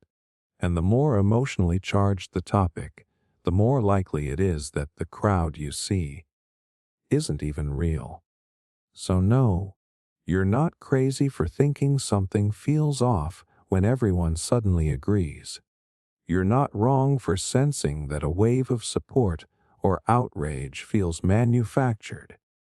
You're probably right, and the only way to protect yourself from the illusion of consensus is to stop measuring truth by volume. Because these days, 1,000 voices might just be one server in disguise. And the moment you stop trusting fake consensus is the moment you start thinking again. Authority bias exploited through appearances. You ever notice how people suddenly stop thinking when someone with the right title, the right suit, the right tone of voice starts speaking? It's like logic just walks out the room. Doubt disappears. And whatever comes next gets swallowed as truth. Not because it makes sense, but because the person saying it looks and sounds like someone who should be believed. That's authority bias. And it's not just a glitch in human behavior. It's a system that gets exploited. On purpose. By people who know exactly how to wear power like a costume. And let's get one thing clear. This has nothing to do with actual wisdom, or competence, or integrity. Authority bias means our brains are wired to trust people who appear to be in charge. People with credentials, people in uniforms, people with doctor in front of their name, people with expensive microphones, polished graphics, perfect lighting. That image of confidence and status tricks our brains into compliance. And the people pulling the strings, they know this, they count on it. Because the truth is, authority is easy to fake. All it takes is the right symbols. A white coat, a flag in the background, a podium, a blue check, a job title that sounds impressive, even if it means nothing. And the moment those visuals hit your screen, your guard drops. Your critical thinking softens. You stop asking questions. Because you've been conditioned to assume if someone looks like an expert, they must be telling the truth. And here's where it gets dangerous. The people who really want to manipulate you, they don't come at you looking like villains. They come dressed as protectors, leaders, experts. They speak calmly. They smile at the right moments. They quote statistics you don't have time to verify. And they use just enough jargon to make you feel like you're the one who's not smart enough to question them. That's the trap. They don't need to prove anything. They just need to look legitimate long enough to push their agenda. Think about how many lies have been sold to the public not by rage, but by reassurance.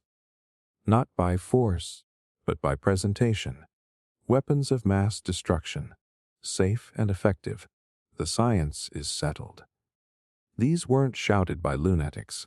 They were calmly delivered by people in suits, behind desks, backed by logos and institutions. And because they looked official, people didn't resist. They complied. They repeated the script. And by the time the truth caught up, the damage was already done, because authority bias doesn't wait for proof. It bypasses doubt with aesthetics. It tricks your brain into equating formality with honesty. And the system reinforces this. Schools teach you to listen to the teacher. Jobs teach you to follow the boss. Media trains you to trust the anchor. So when someone steps in front of a camera and sounds like they know what they're talking about, most people just follow. And let's not pretend this is accidental. Media producers know what kinds of visuals trigger obedience. They know that people are more likely to believe a message if it's delivered in a deep voice, framed with symmetry, and paired with confident body language. There are entire industries built around image coaching, narrative control, and influence psychology, all aimed at crafting the perfect illusion of authority. Even influencers do this. You ever wonder why suddenly every 23-year-old with a camera calls themselves a mindset coach or a business strategist or a wellness expert? It's because they understand the game. It's not about being right. It's about looking like you should be listened to. Put on a blazer. Stand in front of a bookshelf. Speak in bullet points, and people will take you seriously, even if you're just repeating something you read 10 minutes ago. And here's what makes this so effective. If someone questions the fake authority, they're the ones who look crazy. They're the ones who get labeled anti-this or anti-that. Because once the performance of authority is accepted, any dissent looks like ignorance. That's how the trap locks in. The appearance becomes the proof. The costume becomes the credential. So what do? You stop trusting appearances. You slow the hell down. You listen for substance instead of signals. You ask, does this person actually explain anything? Are they transparent about uncertainty? Or are they just performing confidence? You learn to separate actual authority from performative authority, because one invites questions, the other silences them. And most importantly, you remind yourself, real truth doesn't need costumes. It doesn't need smoke and mirrors. It doesn't need perfect lighting and flashy credentials. It just needs clarity, logic, evidence, and the courage to stand, even when it doesn't look pretty. Because if you can be convinced just by someone looking the part, then you're not thinking, you're following. And in a world built on appearances, that's exactly what they want. Meme warfare as modern propaganda. You think memes are just jokes, just funny little pictures people toss around when they're bored? You're wrong. Memes are weapons now. Soft, viral, and lethal. What used to be a silly internet in joke has become one of the most powerful tools of modern propaganda, and most people still treat it like entertainment. That's the whole game. Make it look harmless while it rewires your beliefs behind your back. The most effective propaganda in the 21st century doesn't look like a government poster or a dictator on a microphone. It looks like a SpongeBob image with 2 lines of sarcastic text. It looks like a split screen comparing one event to another. It looks like a crude cartoon meant to mock, ridicule, or simplify something way too complex to be summed up in 10 words. That's the genius. Memes work not because they're deep, but because they aren't. They're quick. They're emotional. They bypass logic completely. And they spread like fire. And let me be real with you. Meme warfare isn't theory. It's happening. Right now. Political campaigns have meme teams. Governments run anonymous accounts. Intelligence agencies study meme virality. Extremist groups use memes to recruit. Corporations use them to shift public opinion. Because memes aren't just content, they're payloads. Each one carries an idea, a feeling, a judgment, delivered in a way that makes you laugh, then makes you nod, then makes you share. And once you share it, you become part of the delivery system. That's how this works. You're not the audience. You're the vector. You see a meme, it confirms what you already feel. You repost it, maybe just for laughs. And now it's reached 100 more people. That's how you build emotional consensus. That's how you flood a feed. That's how you shift Overton windows. Not with arguments, but with repetition disguised as comedy. Because when something makes you laugh, your defenses drop. You're not thinking critically when you're amused. You're just reacting. And that's the entry point. That's the exact moment when a meme slips past your filters and implants a message. Sometimes it's political. Sometimes it's tribal. Sometimes it's just designed to make you hate a group without even knowing why. But the result is always the same. Influence, without resistance. And don't think for a second this is just happening on the fringes. Mainstream culture is swimming in meme-based narratives. Elections have swung on memes. Wars have been justified through memes. Entire populations have had their attention hijacked, not by facts, but by emotionally charged pixels moving faster than truth ever could. Because here's the trick. Memes don't need to be accurate to be effective. They just need to feel right. That's it. A good meme hits you in the gut before your brain has time to say, wait, hold on, is that even true? But by the time you ask that question, it's already spread. It's already shaped opinion, and it's too late. And here's the other side no one talks about. Memes dehumanize. That's part of their power. They reduce people, movements, tragedies, entire belief systems into punchlines, into caricatures, into cartoon villains. And once you laugh at something, it's harder to empathize with it, harder to see it as complex. That's by design. A meme flattens nuance. It gives you a ready-made emotional stance without the burden of thinking for yourself.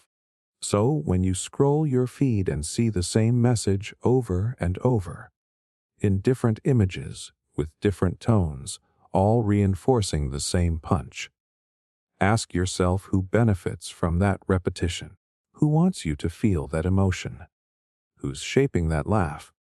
Because underneath the humor, there's always a direction, a target, a desired response.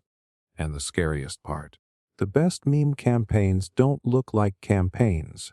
They look organic. They look like the internet just being the internet. But behind the curtain, someone is seeding ideas, coordinating trends, testing reactions. This is how ideas become contagious. This is how belief gets gamified. And once you've laughed at an idea enough times, you start to absorb it without even realizing. You stop saying maybe. You stop asking questions. And eventually, you don't even notice the shift. It feels like it was always obvious, like you figured it out on your own. But you didn't. You were mimed into it. So what do? You learn to recognize the payload. You learn to pause before you share. You ask, is this funny because it's true? Or is it funny because it's feeding a bias I already have. You take the second to think, who gains if I believe this? Who loses if I don't? And you stay aware of how repetition shapes you. Not just what you think, but how you think.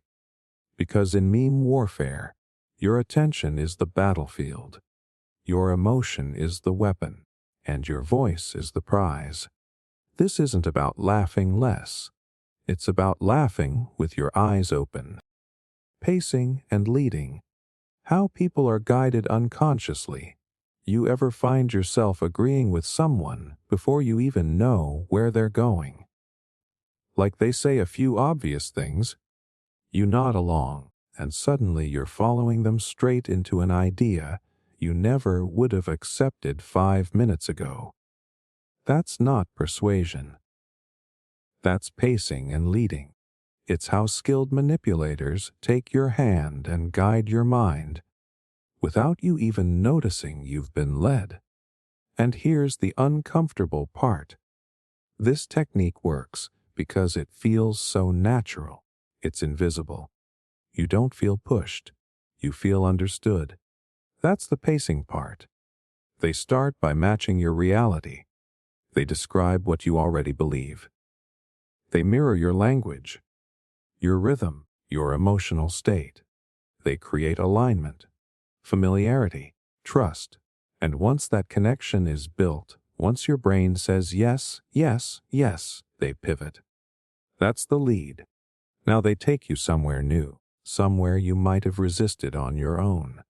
But because they paced you first, the lead feels like your own thought. This technique isn't new. It's rooted in hypnosis, sales, behavioral psychology, and it works on nearly everyone. Because it bypasses your critical filter. It doesn't argue. It doesn't confront. It escorts, step by step, thought by thought, until the final idea feels like a logical conclusion to something you already believed. Even if it's not. And here's how deep it runs. Politicians do it constantly. They open speeches with shared values, familiar pain points, phrases that sound like they're reading your mind. That's pacing. You feel seen, heard, connected. Then they slide in the policy, the solution, the ask. That's the lead. And most people don't even flinch, because by that point, the emotional groundwork is already laid. You're not deciding. You're drifting. Marketers do the same thing. The ad starts with you. Tired of this, feeling that. Sick of being ignored, overlooked, stuck. That's the pace. Then, here's the product, the answer, the escape. That's the lead. And it doesn't feel like manipulation because it mirrors your inner dialogue. But that's the trap. The better they match you at the start, the easier it is to move you at the end. Even personal conversations can be loaded with this. Ever talk to someone who seems to totally get you, only to realize later they nudged you into doing something you didn't really want to do? That's pacing and leading. They created comfort first, safety, agreement. Then they shifted the direction, and you followed, thinking it was mutual when really it was designed. And don't think this only works in one-on-one settings. Entire media outlets use it. They open segments with truths, familiar frustrations, real events, things you'd never argue with. That's the trust builder. Then, subtle spin, language shift, emotional redirection. And by the end, you're nodding along to a narrative that would have sounded insane if they had started with it. But they didn't start there. They led you there. This is how consent is manufactured. Not by force, but by emotional choreography. Step here. Look there. Agree with this. Feel that. And now, here's the belief. It feels like it came from you. But it didn't. It came from the person who understood that if they meet you where you are, they can walk you wherever they want. This is how social engineers operate. They don't scream at you. They sync with you. They match your mood, your concerns, your language. Then they stretch you, gently, toward their desired outcome. They understand that the more steps they walk with you in your direction, the more likely you are to walk with them in theirs. And the deeper danger. Once someone leads you, they can lead you again, and again, and again, because your brain remembers that they get you.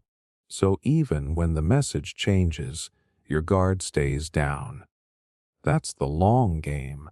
Build emotional equity up front, then spend it to shift beliefs. It's not about one conversation. It's about slow motion influence that feels like trust. So how do you spot it? You look for patterns. Are they saying things that feel too agreeable? Are they echoing your thoughts back to you before presenting their own? Are they laying down a trail of yes, yes, yes, followed by a quiet twist? That's a signal. That's structure, not coincidence. And once you learn to see it, you stop being led on autopilot. Because this isn't about paranoia. It's about awareness. Pacing and leading is just a tool. But like any tool, it depends on who's holding it. It can be used to connect, to help, to build trust, or to control, to deceive, to quietly reshape your choices. And in a world where every screen, every voice, every message is trying to move you, you better believe someone's pacing you right now. The question is, where are they trying to take you? Redefining language to reshape thinking. You ever hear a word you've known your whole life suddenly mean something different? Like overnight, the definition shifted. And now if you use the old meaning, people look at you sideways. That's not evolution. That's engineering. Redefining language is one of the most subtle and powerful ways to reshape how people think. And once the meaning of a word changes, so does your ability to think about it. Language isn't just a tool for communication. It's the boundary of thought. The words you use are the limits of what you can describe, express, or even understand. So, when those words get redefined, when their meaning gets stretched, blurred, or inverted, your reality bends with them. You start to think differently, not because you want to, but because the framework in your head has been silently rewritten. That's the real play, not censorship, not silencing, but substituting. Keep the word, change what it means. Now you don't need to fight people's ideas. You just reroute their understanding, and they'll do the rest on their own. They'll start arguing based on false premises. They'll turn on each other over misunderstandings. And you can sit back and watch, because you never had to control what they said, only how they meant it.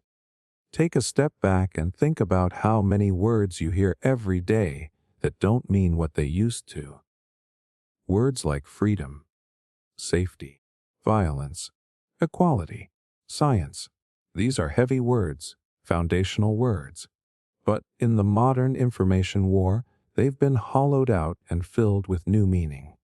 Freedom used to mean autonomy, choice, the ability to say no. Now, in some circles, it means selfishness or defiance. Safety used to mean protection from harm. Now it can mean protection from ideas, even ones that challenge you. Words like truth have become subjective.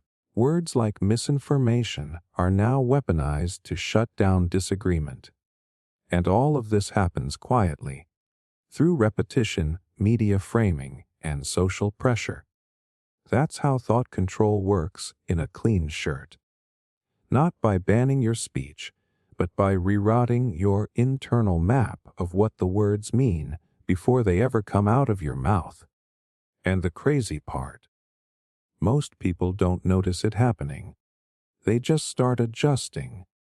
They start avoiding words that feel risky, not because they're wrong, but because they're loaded. Because they've been tagged, redefined, made radioactive. And instead of asking who's doing the tagging, they just adapt. They say what's safe. They swap in new terms. And the moment you start altering your language out of fear, your thinking isn't yours anymore. It's leased.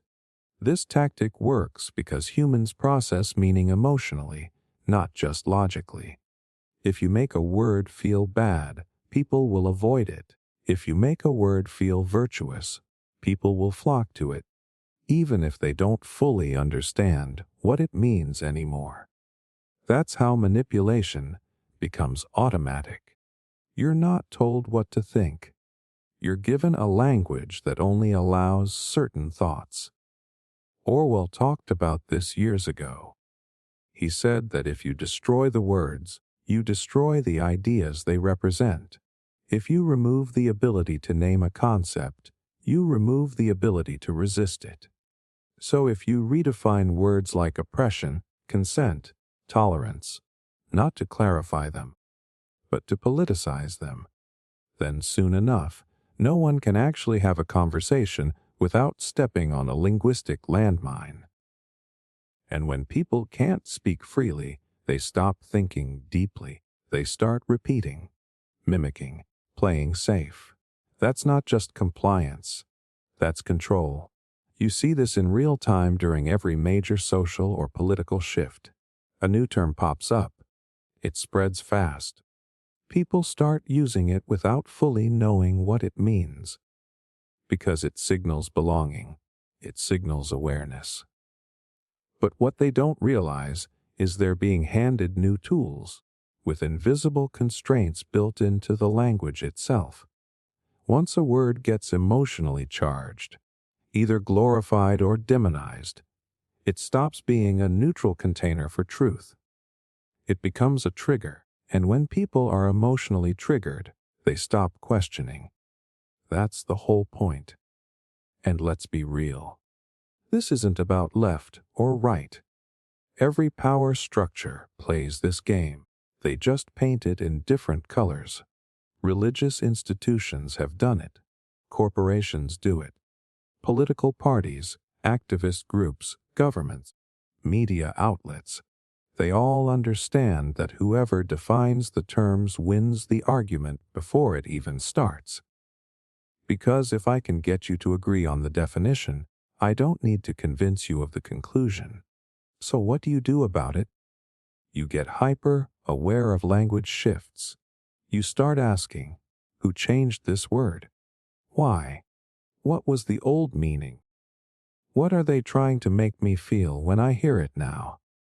You stop repeating phrases just because they're trending. You challenge definitions before you challenge each other. And most importantly, you reclaim your words. You decide what they mean when you speak them, because if you don't, someone else will. In the battle for your mind, words are the front line. Control the vocabulary, and you control the conversation. Control the conversation, and you control the culture. Control the culture, and you don't need to control people directly. They'll do it to themselves. That's how thought becomes fenced in, not by force, but by redefinition. Sunk cost fallacy in loyalty to brands and ideologies. Ever wonder why people stay loyal to something even when it's clearly not working anymore? Why they keep defending a brand, a belief, a movement, even when it's failed them over and over again? That's not just stubbornness. That's the sunk cost fallacy in full effect. And once you understand it, you'll see it everywhere. In politics, consumer culture, identity, even relationships, it's one of the most powerful forms of self-manipulation. And the people in power know exactly how to weaponize it. Here's how it works. You invest time, energy, money, emotion into something. A brand, a group, a worldview. You tell yourself it's right. You tell others it's right. You put your name on it. You defend it. You make it part of who you are. And then things start to crack. You notice something off. The message doesn't land the same. The product slips. The values shift. But instead of backing out, you double down. Why? Because walking away feels like admitting you were wrong. It feels like throwing away everything you already put in. That time, that energy, that pride. And most people can't stomach that. So they keep going. Not because they believe in it anymore, but because they used to. And that past investment becomes a mental chain that keeps them locked in, long after the facts stop supporting the loyalty. This is exactly what companies and ideologies count on. They know the longer you're in, the harder it is for you to get out. They build communities around their product. They create identities around their message. They don't just sell you something, they get you to defend it. So now it's not just about them, it's about you. If someone criticizes the brand, they're criticizing your choice. If someone questions the movement, they're questioning your intelligence. And suddenly, you're not even defending the thing itself. You're defending your past self, your ego. That's the trap. Apple does this. Nike, Tesla, political parties, spiritual influencers, online creators. They all lean into the same psychological mechanic. Once someone spends enough time or money or emotional bandwidth on something, they'll cling to it even if it's clearly broken, because leaving would mean losing all that investment, and loss hurts way more than logic. This is why people stay with brands that lie, support leaders that betray, defend ideologies that no longer reflect reality. It's not because they're blind. It's because they remember who they were when they started. And they can't let go of that version of themselves, even if it means staying chained to a belief that's decayed from the inside out. And it doesn't take much to activate the sunk cost fallacy. Kicks in fast. A couple purchases, a few public statements, a tattoo, a social media post. Once you've made your stance visible, you feel pressure to maintain it. Not just from the world, but from yourself. You start filtering new information through a lens that protects your original decision.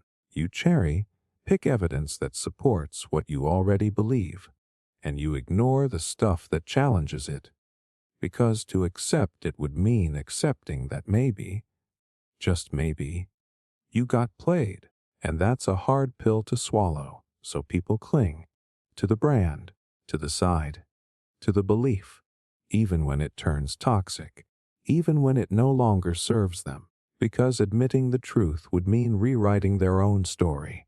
And for most, the story is sacred. The story is everything. This is how cults work, how toxic fandoms work, how political extremism hardens. You get a person to tie their identity to an external thing, and then all you have to do is keep them just invested enough that they can't leave without feeling like they've lost part of themselves. At that point, you don't need to keep delivering results.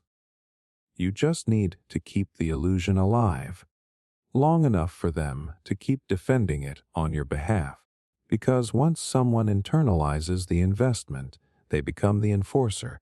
They'll argue for you, fight for you, recruit for you, not because of what you offer now, but because of what they already gave. And walking away would mean confronting the possibility that they gave it for nothing. And that terrifies people. So how do you break out? You start by asking one question. If I were discovering this today, with everything I now know, would I still choose it? Would I still buy in? Still vote that way? Still align myself with this label, this team, this tribe? If the answer is no, you're not staying because of truth. You're staying because of fear, because of inertia, because of the weight of your past choices. And that's not loyalty. That's captivity. Real loyalty isn't blind. It evolves. It questions. It walks away when the values stop matching the message. But false loyalty, that's just fear dressed up as principle. So next time you see someone defending something that clearly makes no sense, understand, they're not arguing with you. They're arguing with themselves. They're trying to justify the years, the dollars, the emotional energy. They're stuck in a war between their intuition and their ego. And until they admit the cost wasn't worth it, they'll keep paying more. And the system counts on that. The longer you stay invested in the illusion, the less likely you are to walk away from it, unless you decide to cut the cord. Because the truth is simple.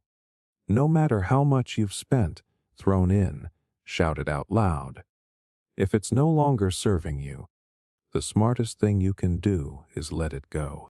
Hijacking tribal instincts to cause division.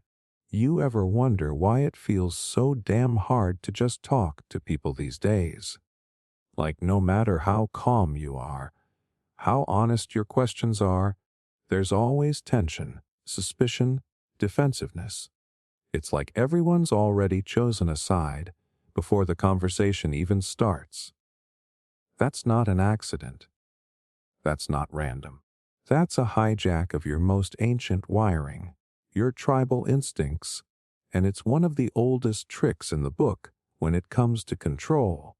See, humans evolved in small groups, tight, knit circles. You had your people. You knew who they were. You depended on each other. And anything that looked, acted, or thought differently, that was a threat. Your survival depended on that instinct to protect your tribe, defend it, even if it meant turning on others. That wiring still lives in you. But today, it's not just about survival anymore. It's being used, on purpose, to divide and conquer. And the scariest part, most people have no clue it's happening to them. They think they're being smart, loyal, principled. But really, they're just reacting the way evolution designed them to. Trigger the tribal brain, and logic goes out the window. You don't want truth. You want safety. You don't ask questions. You just circle the wagons. And that's when you become easy to control. Now think about how modern media, politics, and algorithms play this game. Everything is versus them. Left versus right. Vaxxers versus anti-vaxxers. Believers versus deniers. Rich versus poor. Black versus white. Every story framed as a battle. Every disagreement turned into a personal war. Every issue boiled down to identity. Why? Because tribal division is profitable. It's predictable. It keeps people locked in. It gets clicks. It keeps you glued to the screen. It gives politicians a guaranteed base. It gives corporations reliable customers. It gives power structures a population too busy fighting each other to look up and ask, who's holding the puppet strings? You ever notice how the people at the top, the ones really pulling the strings, never seem to get caught in these tribal fights? They're not screaming in comment sections. They're not blocking their cousins over political memes. They're quiet. They're watching. Because the more you fight your neighbor, the less you notice how much control you've actually lost. It's not just division. It's addiction to division. And your tribal instincts are the fuel. This works so well because it gives people something deeper than just a side. It gives them belonging. In a disconnected world, being part of a tribe, even a digital one, feels powerful. You get a badge, a flag, a hashtag, and suddenly every argument becomes existential. Every disagreement becomes betrayal. Because now it's not just about what you believe. It's who you are. And if someone threatens that, they're not just wrong, They're dangerous. That's how you get people to dehumanize each other. That's how you convince people to wish death on strangers over internet arguments. That's how you get mobs cheering for censorship, even violence, because it's for their side. That's not rational behavior. That's tribal instinct, manipulated, amplified, and fed back through screens 24/7. And let's be real, we all fall for it sometimes. It feels good to be right. It feels safe to be surrounded by people who agree with you. It feels powerful to have an enemy. That's why the manipulation works. Because it doesn't feel like manipulation. It feels like loyalty, like conviction, like purpose. But here's the truth no one wants to say out loud. Most of these tribal identities are manufactured. They're fed to you, packaged, marketed. You didn't find your side. You were handed it. By algorithms that studied your fears, by media companies that profit from your rage, by political strategists who know that a divided public is an obedient one. And once you're locked into that tribal lens, every new piece of information gets filtered through it. You don't see people. You see teams. You don't evaluate arguments. You look for cues that say, are they with us or against us? And that mindset doesn't just divide you from others. It shrinks you. It shrinks your thinking, shrinks your curiosity, shrinks your ability to grow. Because when you live in a constant state of tribal defense, your brain isn't looking for truth. It's looking for survival. And the truth rarely survives in that environment. So what do? You start paying attention to your own reactions. When you feel instantly angry, ask who benefits. When you see someone painted as the other, ask why. When you feel that pull to choose a side before you understand the issue, stop. Breathe. Recognize the game. Because once you see the tribal triggers, you can stop being controlled by them. This doesn't mean you give up your beliefs. It means you hold them consciously. It means you choose nuance over reflex. It means you remember that you're a human being first, not a chess piece in someone else's culture war. Because the truth is, the real enemy is never the tribe across from you. It's the people convincing you that's the only enemy that matters. Emotional contagion in headlines and content. You ever scroll your feed and feel yourself getting tense for no reason? Like you were totally fine 1 second ago, and then bam! Your heart's racing, your jaw's tight, and suddenly the world feels like it's on fire. And all you did was read a headline. You didn't even click the damn article. That's not an accident. That's emotional contagion, and the people who write the headlines, they know exactly what they're doing. See, most people assume headlines are there to inform. Nope, they're there to provoke. Trigger, manipulate your emotional state before your logical brain even shows up. That's how they get you to engage. Not with curiosity, not with clarity, but with feeling, anger, outrage, fear, even fake hope. The goal is to bypass your critical thinking and hijack your mood. Because once they control how you feel, they control what you do next. And here's where it gets wild. Your brain can actually catch someone else's emotion just by reading a few words. That's emotional contagion. It's real. It's been studied. When you're exposed to strong emotions, even digitally, your nervous system mirrors it. You feel it like it's your own. That means the person writing that headline is not just informing you. They're literally infecting you. Infecting your mental state, your energy, your attention span. Now multiply that by 50 headlines, 100 posts, an endless scroll of fear, outrage, sarcasm, mockery, despair. Your system doesn't get a break. You're being emotionally spiked over and over again without even realizing it. No wonder people feel burned out. No wonder anxiety's through the roof. We're all walking around like emotional antennas picking up static from every direction. And guess what? The algorithm loves that. Emotional content gets more engagement, more shares, more comments. It spreads faster. It keeps you locked in longer. So platforms reward the people who can trigger you the fastest. They promote the content that makes you react, not the content that makes you think.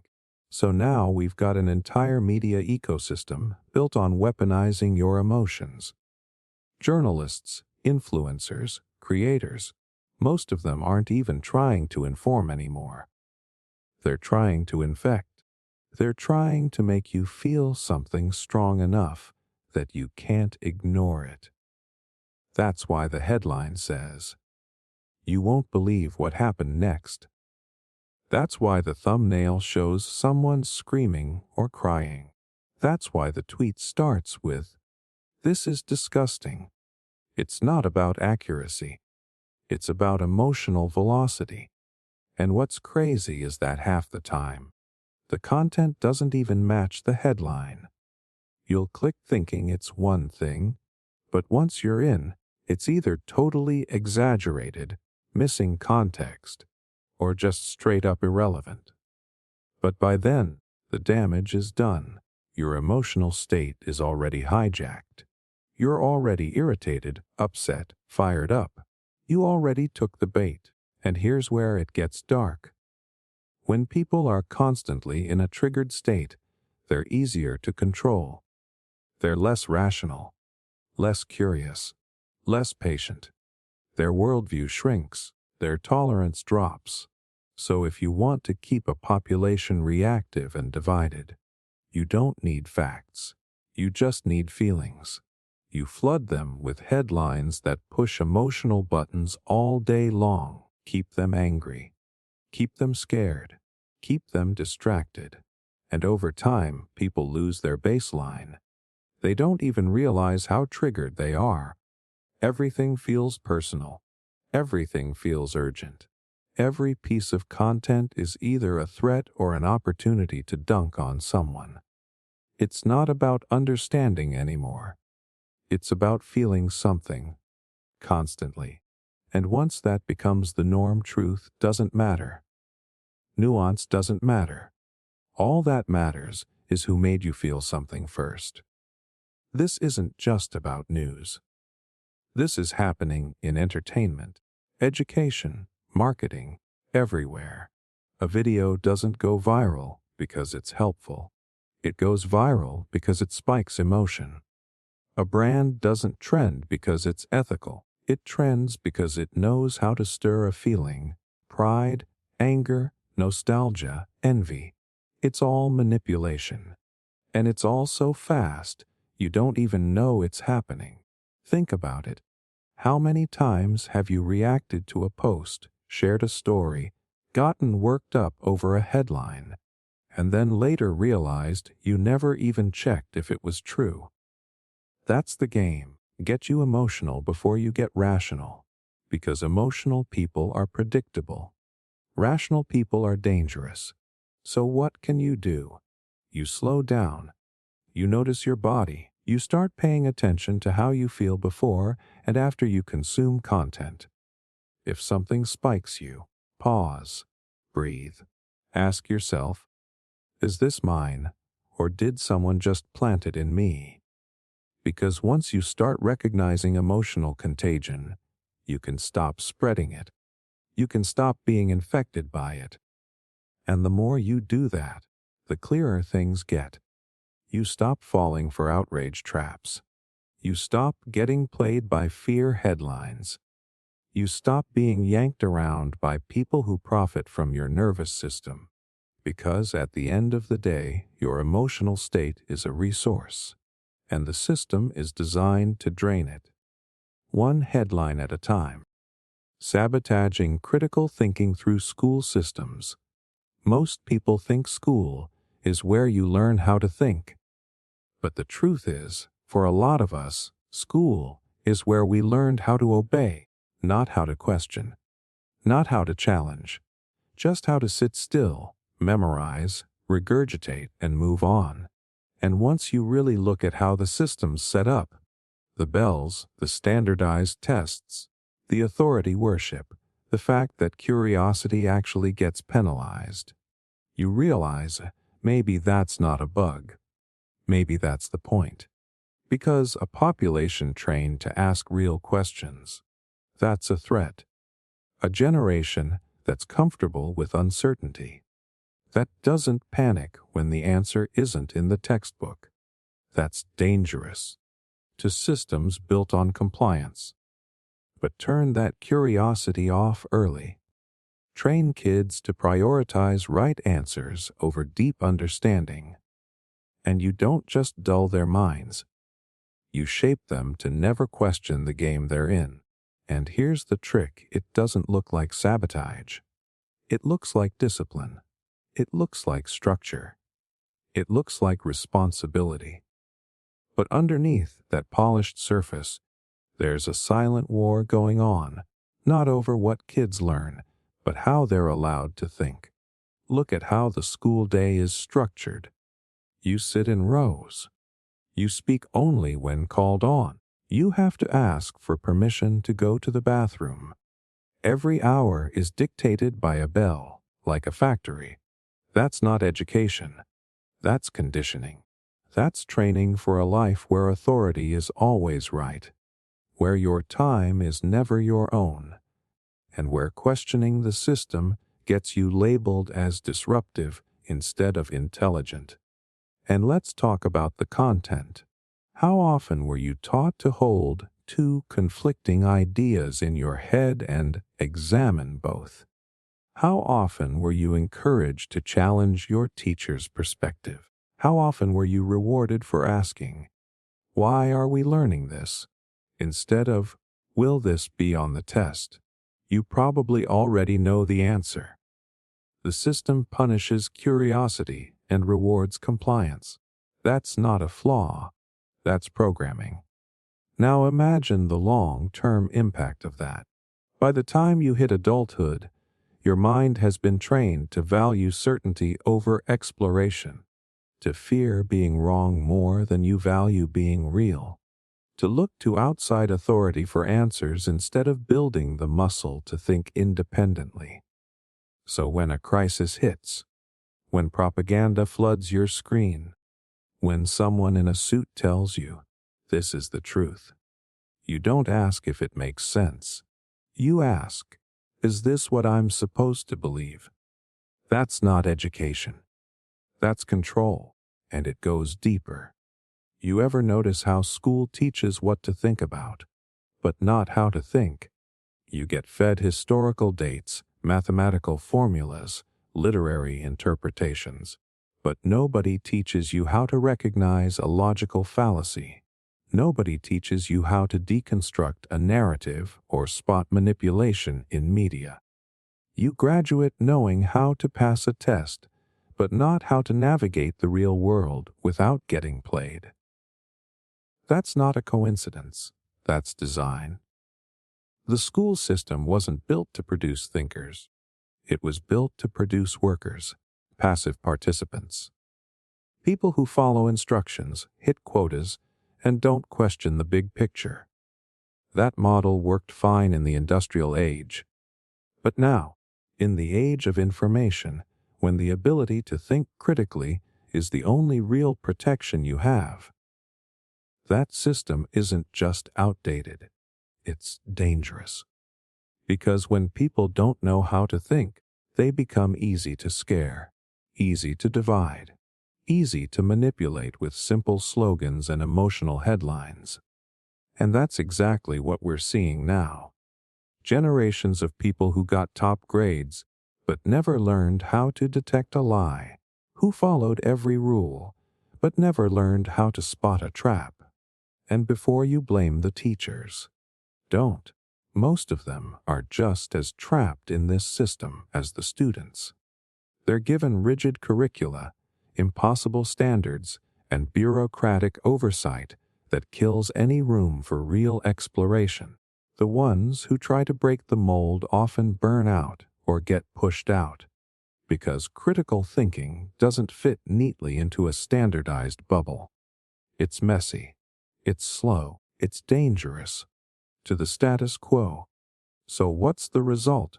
You get adults who can memorize policies but can't recognize propaganda. You get voters who treat politics like team sports instead of evaluating ideas. You get consumers who buy whatever's trending without asking who benefits. And worst of all, you get citizens who feel smart because they followed the rules, but never realized the rules were never meant to empower them. And the more complex the world gets, the more this lack of thinking becomes a crisis. AI, climate change, media manipulation, economic traps. If people don't know how to think clearly, they will always look to someone else to do it for them. And the second you outsource your thinking, you outsource your freedom. But here's the good news. Thinking is a skill. It can be rebuilt. It can be reawakened. It starts with unlearning, with questioning the invisible rules you were taught. It starts with sitting in discomfort, with letting go of easy answers, with realizing that most of what you were taught to believe served someone else's interests. Because the goal was never to make you ignorant. The goal was to make you certain about all the wrong things. And once you see that, you stop asking for permission to think. Digital shame as a form of behavior control. There's something quietly terrifying about how shame works in the digital world. It doesn't just punish people for doing something wrong. It trains everyone else to never even get close. And that's the power of digital shame. It doesn't have to be logical. It doesn't have to be fair. It just has to be public. And once it is, the behavior shifts fast. See, in the real world, shame used to be local. You embarrassed yourself in front of 10 people, you could apologize, learn, move on. But online, the stakes are global. One comment, one video, one badly phrased joke, and suddenly, it's not a moment. It's a scarlet letter pinned to your name, broadcast to millions. Even if no one remembers the details, they remember you're the one who messed up. And when that happens to someone, thousands of others are watching quietly from the shadows, taking notes. Not on what's true, not on what's right, but on what not to say, what not to post, what not to question. That's how digital shame becomes behavior control. You don't need to censor everyone. You just need a few public examples. The rest will fall in line. It's subtle. It feels like people just being cautious. But underneath that surface is fear. The fear of being labeled. The fear of being misunderstood, misquoted, misrepresented. Because on the internet, your intent doesn't matter. Context doesn't matter. Once the mob decides that you're the villain, you are. So now, instead of speaking freely, people filter themselves in real time. They avoid anything controversial, even if it's necessary. They tiptoe around truth like it's a landmine, not because they're unsure, but because they don't want to end up in the digital coliseum. And the scary part, this fear gets rewarded. The less you risk, the more safe you are. The more safe you are, the more accepted you feel, and acceptance becomes addictive. But what happens to a society where truth is less important than safety, where everyone performs what they think is acceptable, instead of saying what they really mean? You don't just lose free speech, you lose free thought. Because over time, people start believing the mask is who they really are. And once you've internalized that, you're not even being controlled anymore. You're auto correcting yourself. And it doesn't take a totalitarian regime to make that happen. It just takes a system that rewards conformity and punishes friction. Social media does that perfectly. The algorithms don't care what's true. They care what gets attention. And outrage, shame, dogpiling, those get attention. So they get boosted. And the more they get boosted, the more people adapt to avoid becoming the next target. This is the digital panopticon, a prison where no one knows who's watching, but everyone behaves like they are. You don't need a guard in every room. You just need a camera in the corner. Same with the internet. You don't need someone calling you out. Just the possibility that they might. And what's messed up is that a lot of this is framed as justice, as accountability, as progress. But justice without context isn't justice. It's theater. Public shaming feels like power to the people. But when it's driven by viral trends instead of thoughtful truth, it just becomes another tool to control the narrative. Think about it. How many times have you seen someone get destroyed online for a mistake they made years ago? How often does the punishment feel bigger than the crime? And how often does that destruction actually lead to healing or learning? Almost never. Because the goal was never resolution. The goal was submission, silence, fear. That fear spreads. It tells people, stay in your lane. Don't question the script. Don't say something that could be taken the wrong way. Because once the mob smells blood, it doesn't matter what your intentions were. It doesn't matter what the truth is. The only thing that matters is that you're the target now. And maybe you think, I'm not famous. This doesn't apply to me. But that's the trick. You don't have to be famous. You just have to exist online. One viral post, one wrong crowd, and you're on the chopping block. So even the average person starts thinking like a politician. How does this sound? Will someone twist this? Am I allowed to think this? And the more that mindset takes hold, the more control shifts. Not to the government, not even to big tech, but to everyone else's judgment. A crowd of strangers you're now performing for every time you post, speak, comment. That's not connection. That's psychological surveillance. And here's the final twist. Most of the people doing the shaming, they think they're doing good. They think they're fighting for truth or justice or morality. But in reality, they're part of a system that feeds on outrage and fear. They're playing a game they don't even know they're in. So the question becomes, do you play along? Do you keep filtering, keep shrinking, keep avoiding anything that might set off the alarm? Or do you start reclaiming your voice, even if it's imperfect, even if it's risky? Because silence might feel safe, but it comes at a cost, and eventually the cost is you. Gamification of obedience, likes, points, badges. You ever notice how modern platforms don't just show you what to do? They reward you for doing it exactly the way they want. Not with money, not with meaning, with points, with streaks, with likes, with little digital pats on the head. And somehow, that's enough. You feel seen. You feel accomplished. You feel like you're winning something. But you're not winning. You're being trained. This is the gamification of obedience, turning real human behavior into a system of points and badges and public approval, not to empower you, but to control you, not by force, but through feedback loops. Make a post, get likes, say the approved thing, get applause, conform to the platform's invisible rules.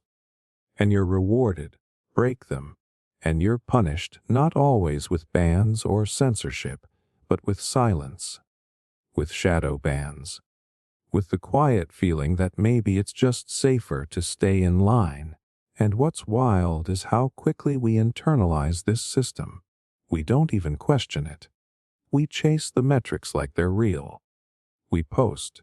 We refresh. We check how we're doing like it's a game. Because that's exactly what it's designed to feel like. But behind the scenes, there's no level playing field. There's no fair scoring system. It's not your game. It's theirs. And the rules? They're invisible, constantly shifting, and completely out of your control. Gamification works because it hijacks the reward system in your brain. Dopamine gets released every time you receive positive feedback. That little heart on your photo, the view count ticking up, the badge for completing a challenge. It all lights you up, whether you want it to or not. And the people designing these systems, they know that. They've studied it. They've hired behavioral psychologists, attention engineers, addiction experts, not to help you thrive, but to keep you hooked. It starts small. You post something and someone likes it. You feel good. You want to feel that again, so you post again. But this time, maybe you tweak it to be more like what people liked last time. You become strategic. You learn what the platform favors, what gets rewarded, what gets you ignored. And slowly, you're no longer expressing. You're performing. You're not creating. You're not optimizing. And here's the kicker. You think you're doing this for yourself. You think, I'm just building my audience. I'm just growing my brand. But behind that illusion of agency is a system teaching you how to behave. And if you stop playing by the rules, your numbers drop, your reach dies, the rewards vanish, and you're left wondering what you did wrong, as if it was ever about you in the first place. This kind of design is not just addictive. It's manipulative. It rewards predictability. It favors content that's emotionally reactive, easy to digest, and non-threatening to the system's interests. You post something nuanced. It flops. You post something inflammatory, trendy, shallow, or divisive. Boom. Numbers explode. The platform smiles. You just played the game right. And just like that, you've been gamified. Your behavior has been shaped not by truth or conviction or thought, but by external validation. Likes over logic, trends over truth, compliance over courage. And it doesn't stop with social media. Schools use gold stars and behavior charts. Apps give you badges for being productive. Corporations turn work into point systems to extract more labor while pretending it's fun. But don't confuse feedback with freedom. Just because you're rewarded doesn't mean you're empowered. Most of the time, it means you've been tamed. This is what makes gamification so dangerous. It doesn't just shape what you do. It shapes who you become. If the system rewards safe, sanitized content, guess what kind of people rise to the top? Not the bold, not the deep thinkers, but the optimizers, the performers, the compliant, the algorithm chasers, and slowly a generation emerges that's fluent in metrics but starved for meaning, loud but not real, active but not free. And if you ever try to leave the game, if you stop posting, take a break, or go against the grain, the system punishes you with silence. You fall off people's feeds. Your content vanishes into the void. You lose momentum. And that silence feels like failure. That drop in engagement feels like rejection. Even when you know it's just a machine pulling levers in the background, it still stings. Because that's the genius of this system. It doesn't have to convince you. It just has to condition you. Slowly, repeatedly, until obedience feels like instinct. Until chasing approval becomes normal, until a hit of digital validation feels like progress, when all it really is control dressed up as fun. And the worst part, it works. Millions of people shape their identities, beliefs, and daily decisions based on invisible algorithms feeding them rewards. They don't even realize it's happening. They think they're playing the game, but the game is playing them. So ask yourself, when you post, when you click, when you speak, is it really coming from you? Or is it a reaction to a reward system you didn't design? Are you expressing yourself, or just leveling up in a system built to make you more obedient? That's the question most people are too busy chasing likes to even ask. False urgency and artificial scarcity. You ever notice how everything online suddenly becomes urgent? How every product is vanishing fast, every offer is ending soon, and every headline feels like it's screaming at you to act now or lose everything. That's not coincidence. That's design. False urgency and artificial scarcity. They're two of the oldest manipulation tools in the book. But now, they've been supercharged by the digital age. And they're not just used to sell you things. They're used to shape how you think, how you feel, and what you believe is important.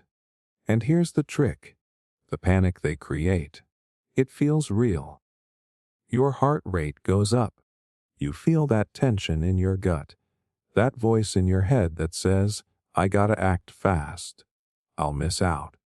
Everyone else is getting it. I'm falling behind. And that's exactly what it's meant to do. It's not about the thing being offered. It's about keeping you in a constant state of reaction. Because when you're reacting, you're not thinking. And when you're not thinking, you're easy to control. This shows up everywhere. You go to buy something online and suddenly, there's only 2 items left. Thousands are watching this right now. A clock starts ticking. Countdown banners flash across the screen.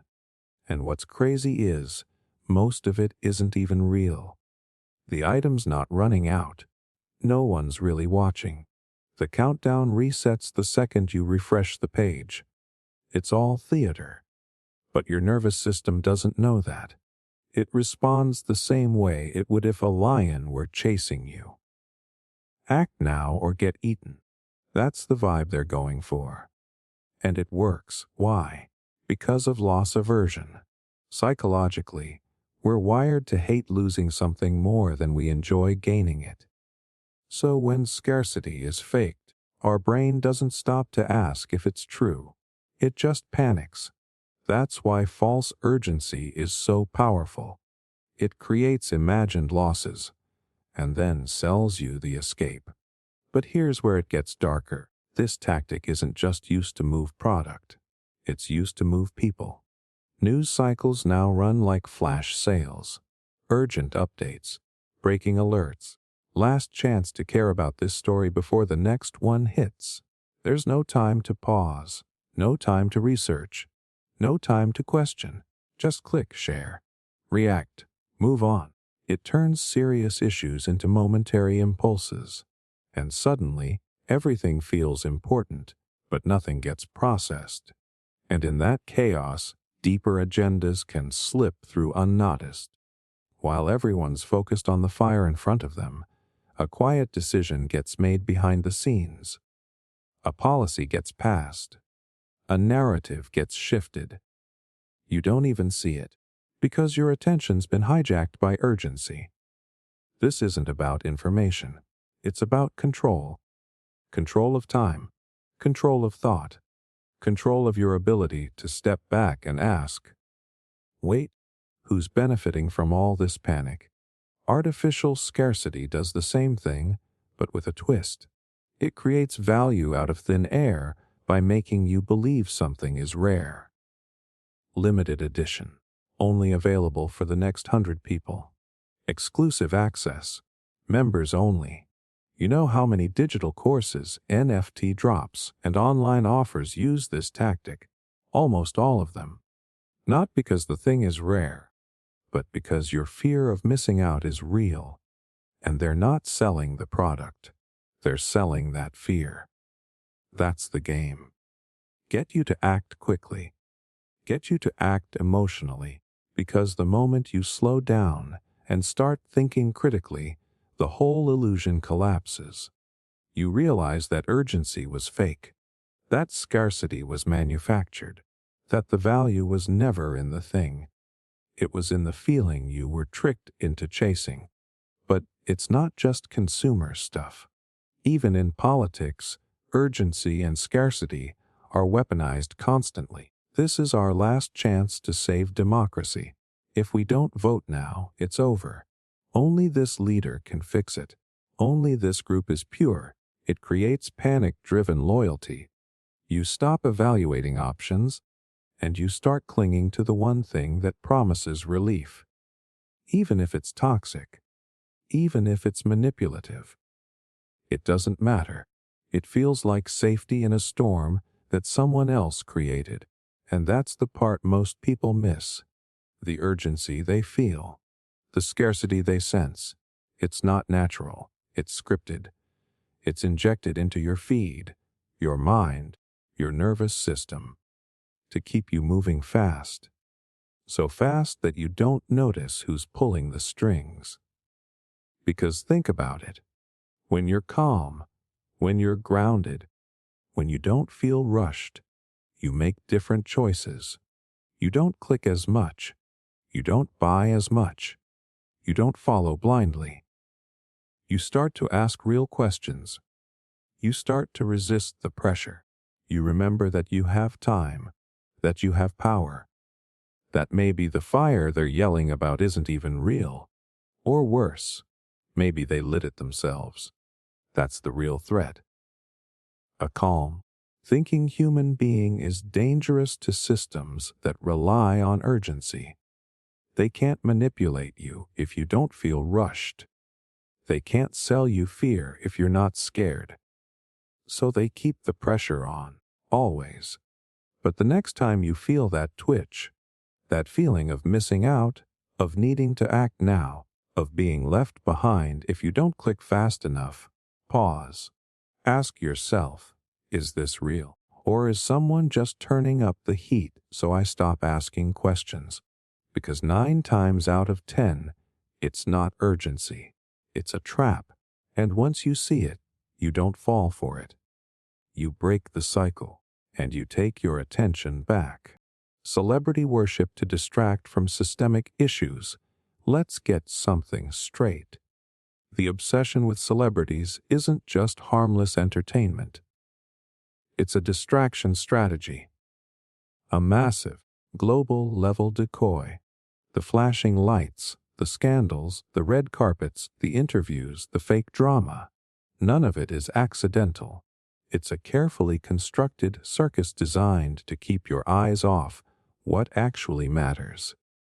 Because while you're busy debating who wore what, who divorced who said something outrageous on stage, entire systems are moving behind the curtain.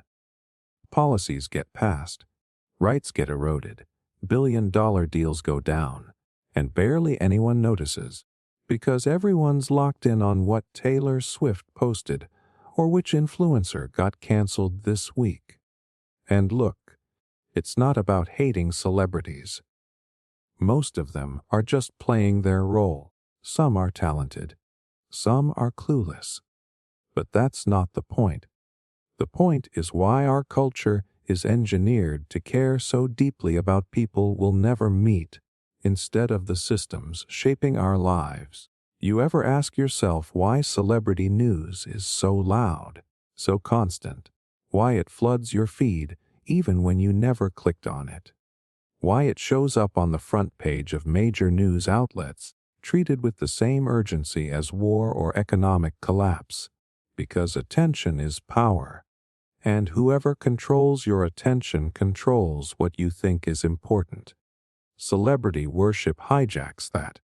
It takes your emotional energy, the part of you that's meant to care about justice, about your community, about truth.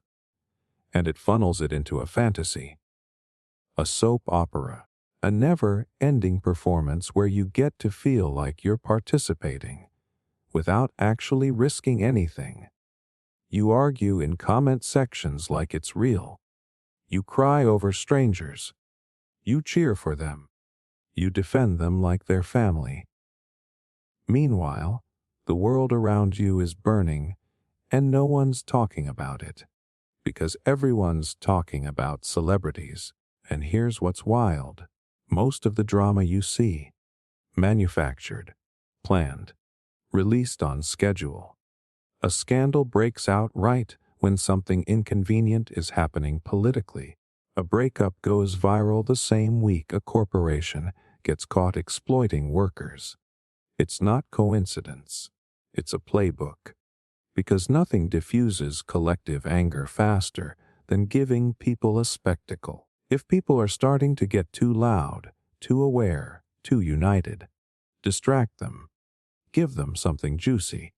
A fight, a fall from grace, a redemption arc. Something to get emotionally tangled in. Something to turn real frustration into celebrity gossip. This tactic's been around forever. Back in ancient Rome, they called it bread and circuses. Keep the people fed. Keep them entertained, and they'll never question the empire. Same thing now, different tools, same effect. And it's not just the news cycles. It's identity. People now build their entire self-image around who they idolize. They model their style, their voice, their values based on celebrities. And that's not organic. That's engineered. Because when your identity is built on someone else's brand, guess who has the power? Not you. You become easier to sell to, easier to influence, easier to herd. You start thinking less about what matters to you and more about what your favorite celebrity would think. It sounds harmless until it's not. And it goes deeper. Celebrities are now used to push narratives, to sanitize unpopular agendas, to make things cool that should be questioned. It's no longer just about movies or music. It's about influence. Influence used to normalize, to redirect, to pacify. You'll see it when a celebrity suddenly speaks out on an issue they've never cared about. And conveniently, their statement matches whatever the dominant narrative is. Why? Because they've become tools of the machine. Not all of them, but enough. Enough to sway public opinion. Enough to drown out the people who are actually saying something real. Real thinkers don't trend. Real issues don't go viral unless they're attached to someone famous. And that's the trap.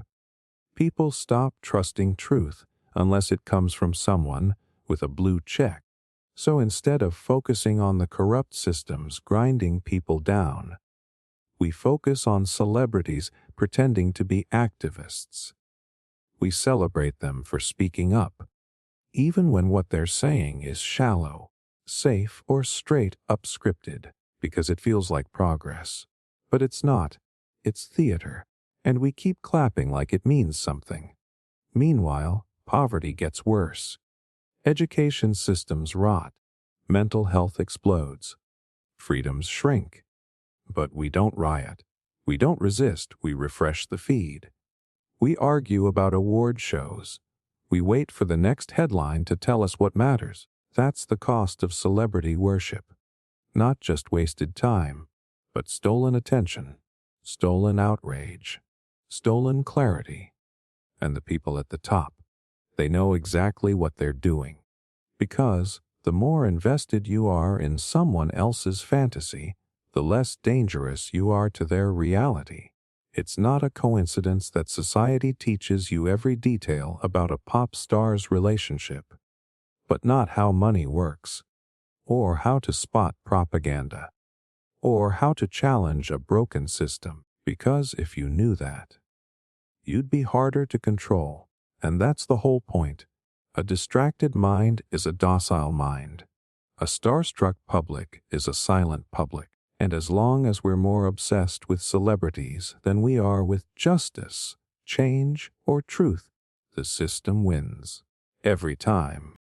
Echo chambers created by recommendation systems. It starts subtle. You watch one video. You like one post. You click one article. And suddenly, the internet starts shaping itself around that choice. At first, it feels helpful, like the algorithm gets you.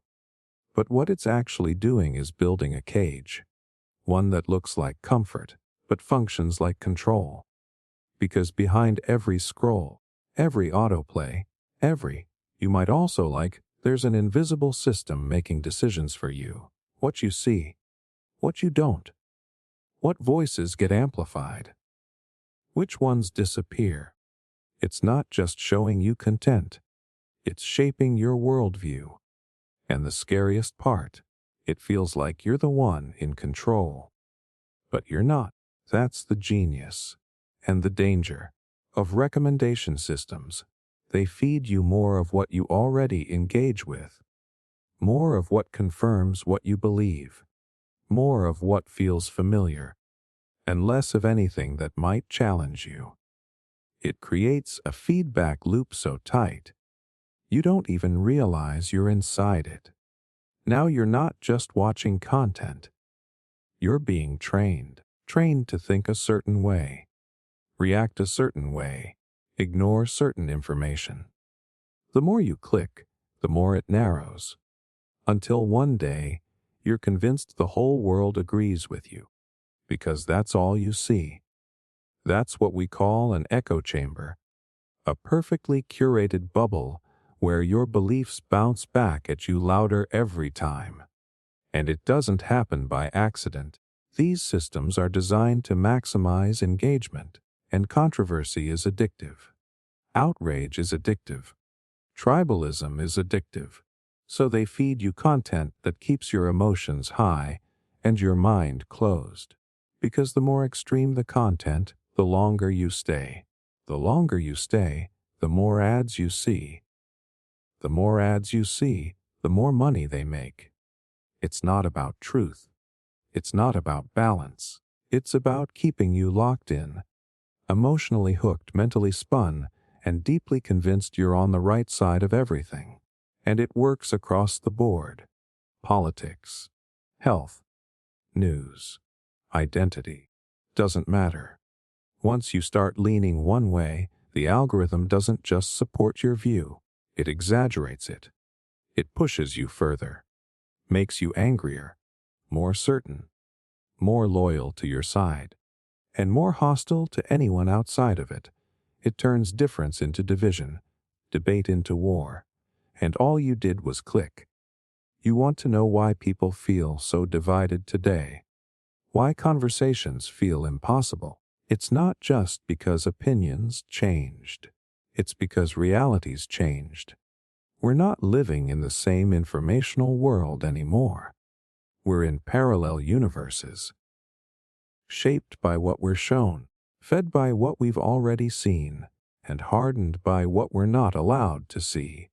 And the tragedy is, it feels so real. You look around and think, how can anyone believe something different? It's obvious what's going on, but it's only obvious because everything you see is designed to make it feel that way. You're not seeing the full picture. You're seeing a filtered version, a narrative that's been trimmed, cleaned, and tailored to fit your previous clicks. And once you're in that chamber, stepping out is painful. Seeing a different perspective doesn't just feel wrong. It feels like a threat. Because the algorithm has trained your nervous system to treat discomfort as danger. You start to see opposing views not as ideas, but as enemies. And that's when the machine wins. Because now you're easier to predict, easier to manipulate. You're not just a user anymore. You're a product, a believer, a soldier in someone else's war. You think you're informed, but you're just conditioned. And let's be real, this doesn't just affect individuals. It reshapes entire societies. Elections swing based on what people think is true, and what they think is true depends on what they see.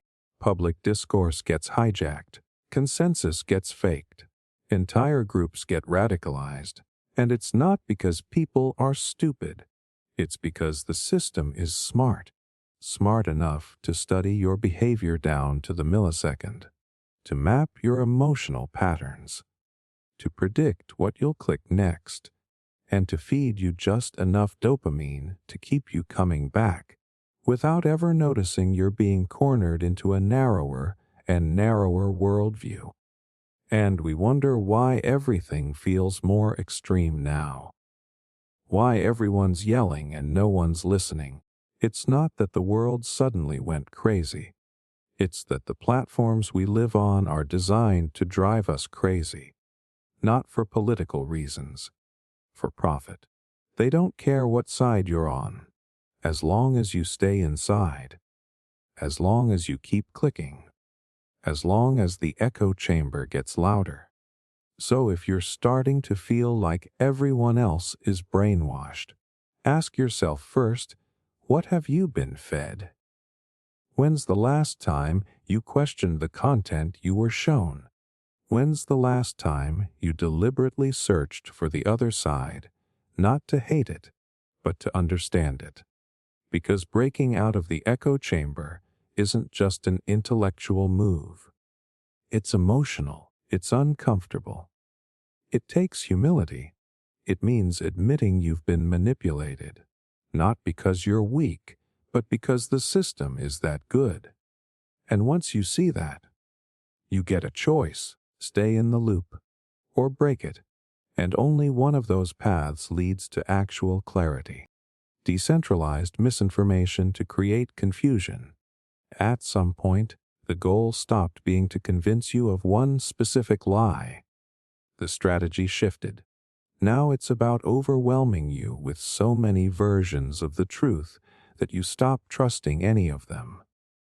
Not to make you believe something false, but to make you believe nothing at all. That's decentralized misinformation.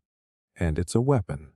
It used to be that propaganda had a single voice, one source, one enemy, one clear message. Now it's chaos on purpose. Anyone with a smartphone and a half-decent hook can become an influencer, an expert, a whistleblower, or a manipulator. And that sounds democratic, right? That sounds like freedom. But when there's no filter between real and fake, when everything looks professional, when every post screams certainty, truth gets drowned in noise. Because this isn't just lies being spread by the powerful. It's lies being multiplied by the people.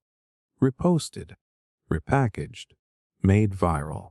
And most of the time, no one even knows where it started. That's the genius of it. It's decentralized. You can't trace it back to a single source. No smoking gun. No big evil mastermind. Just millions of regular people unknowingly feeding a machine of confusion. And here's where it gets dark. Some of the most effective misinformation isn't even completely false. It's a half-truth, a manipulated headline, a statistic taken out of context, a photo with the wrong caption, just enough accuracy to slip past your skepticism, just enough distortion to twist your understanding. And once that seed is planted, it spreads like wildfire. Because confusion is sticky. Certainty is hard to maintain, but doubt lasts. If you can't tell what's real, you hesitate. You freeze. You stop taking action. You stop trusting anyone. You stop thinking change is even possible. That's the goal.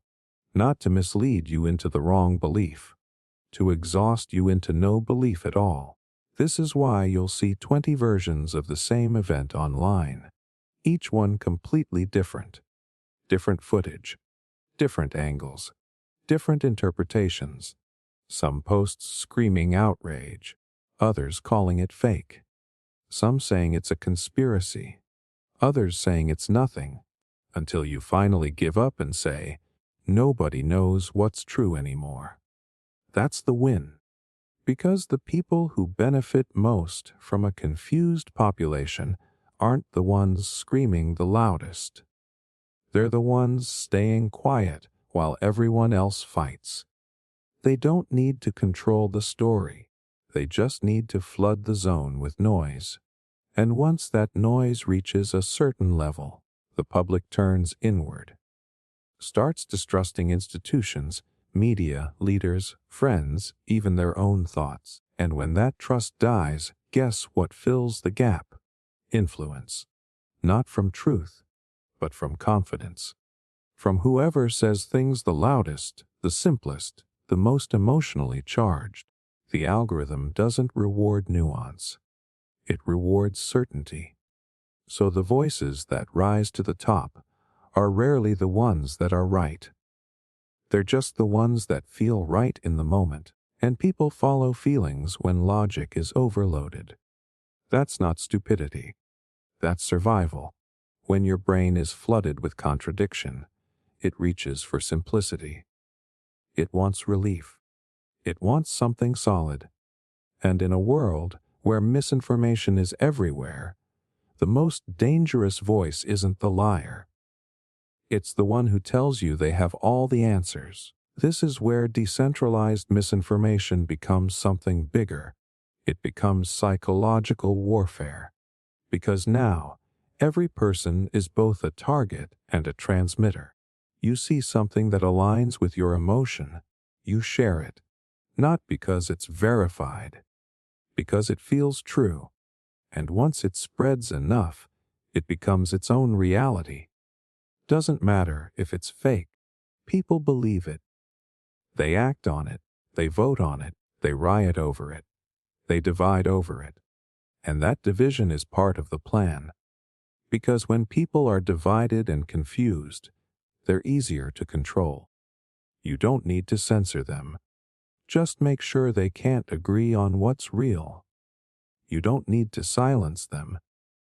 Just turn up the volume until no one can hear anything. It's the weaponization of freedom, the illusion of openness being used to bury truth beneath an avalanche of noise. And this is why just telling people to do your research doesn't cut it anymore.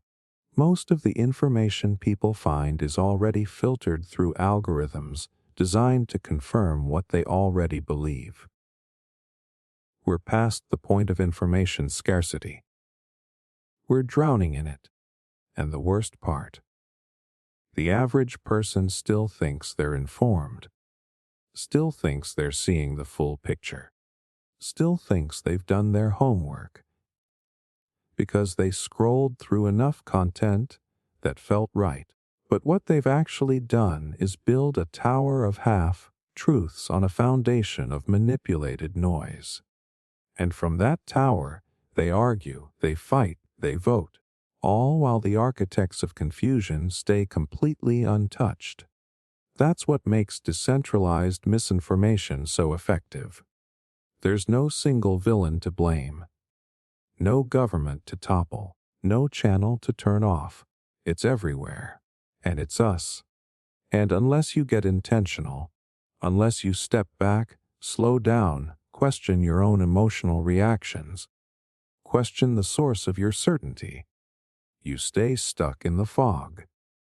You think you're seeing clearly, but you're just seeing deeper into the system.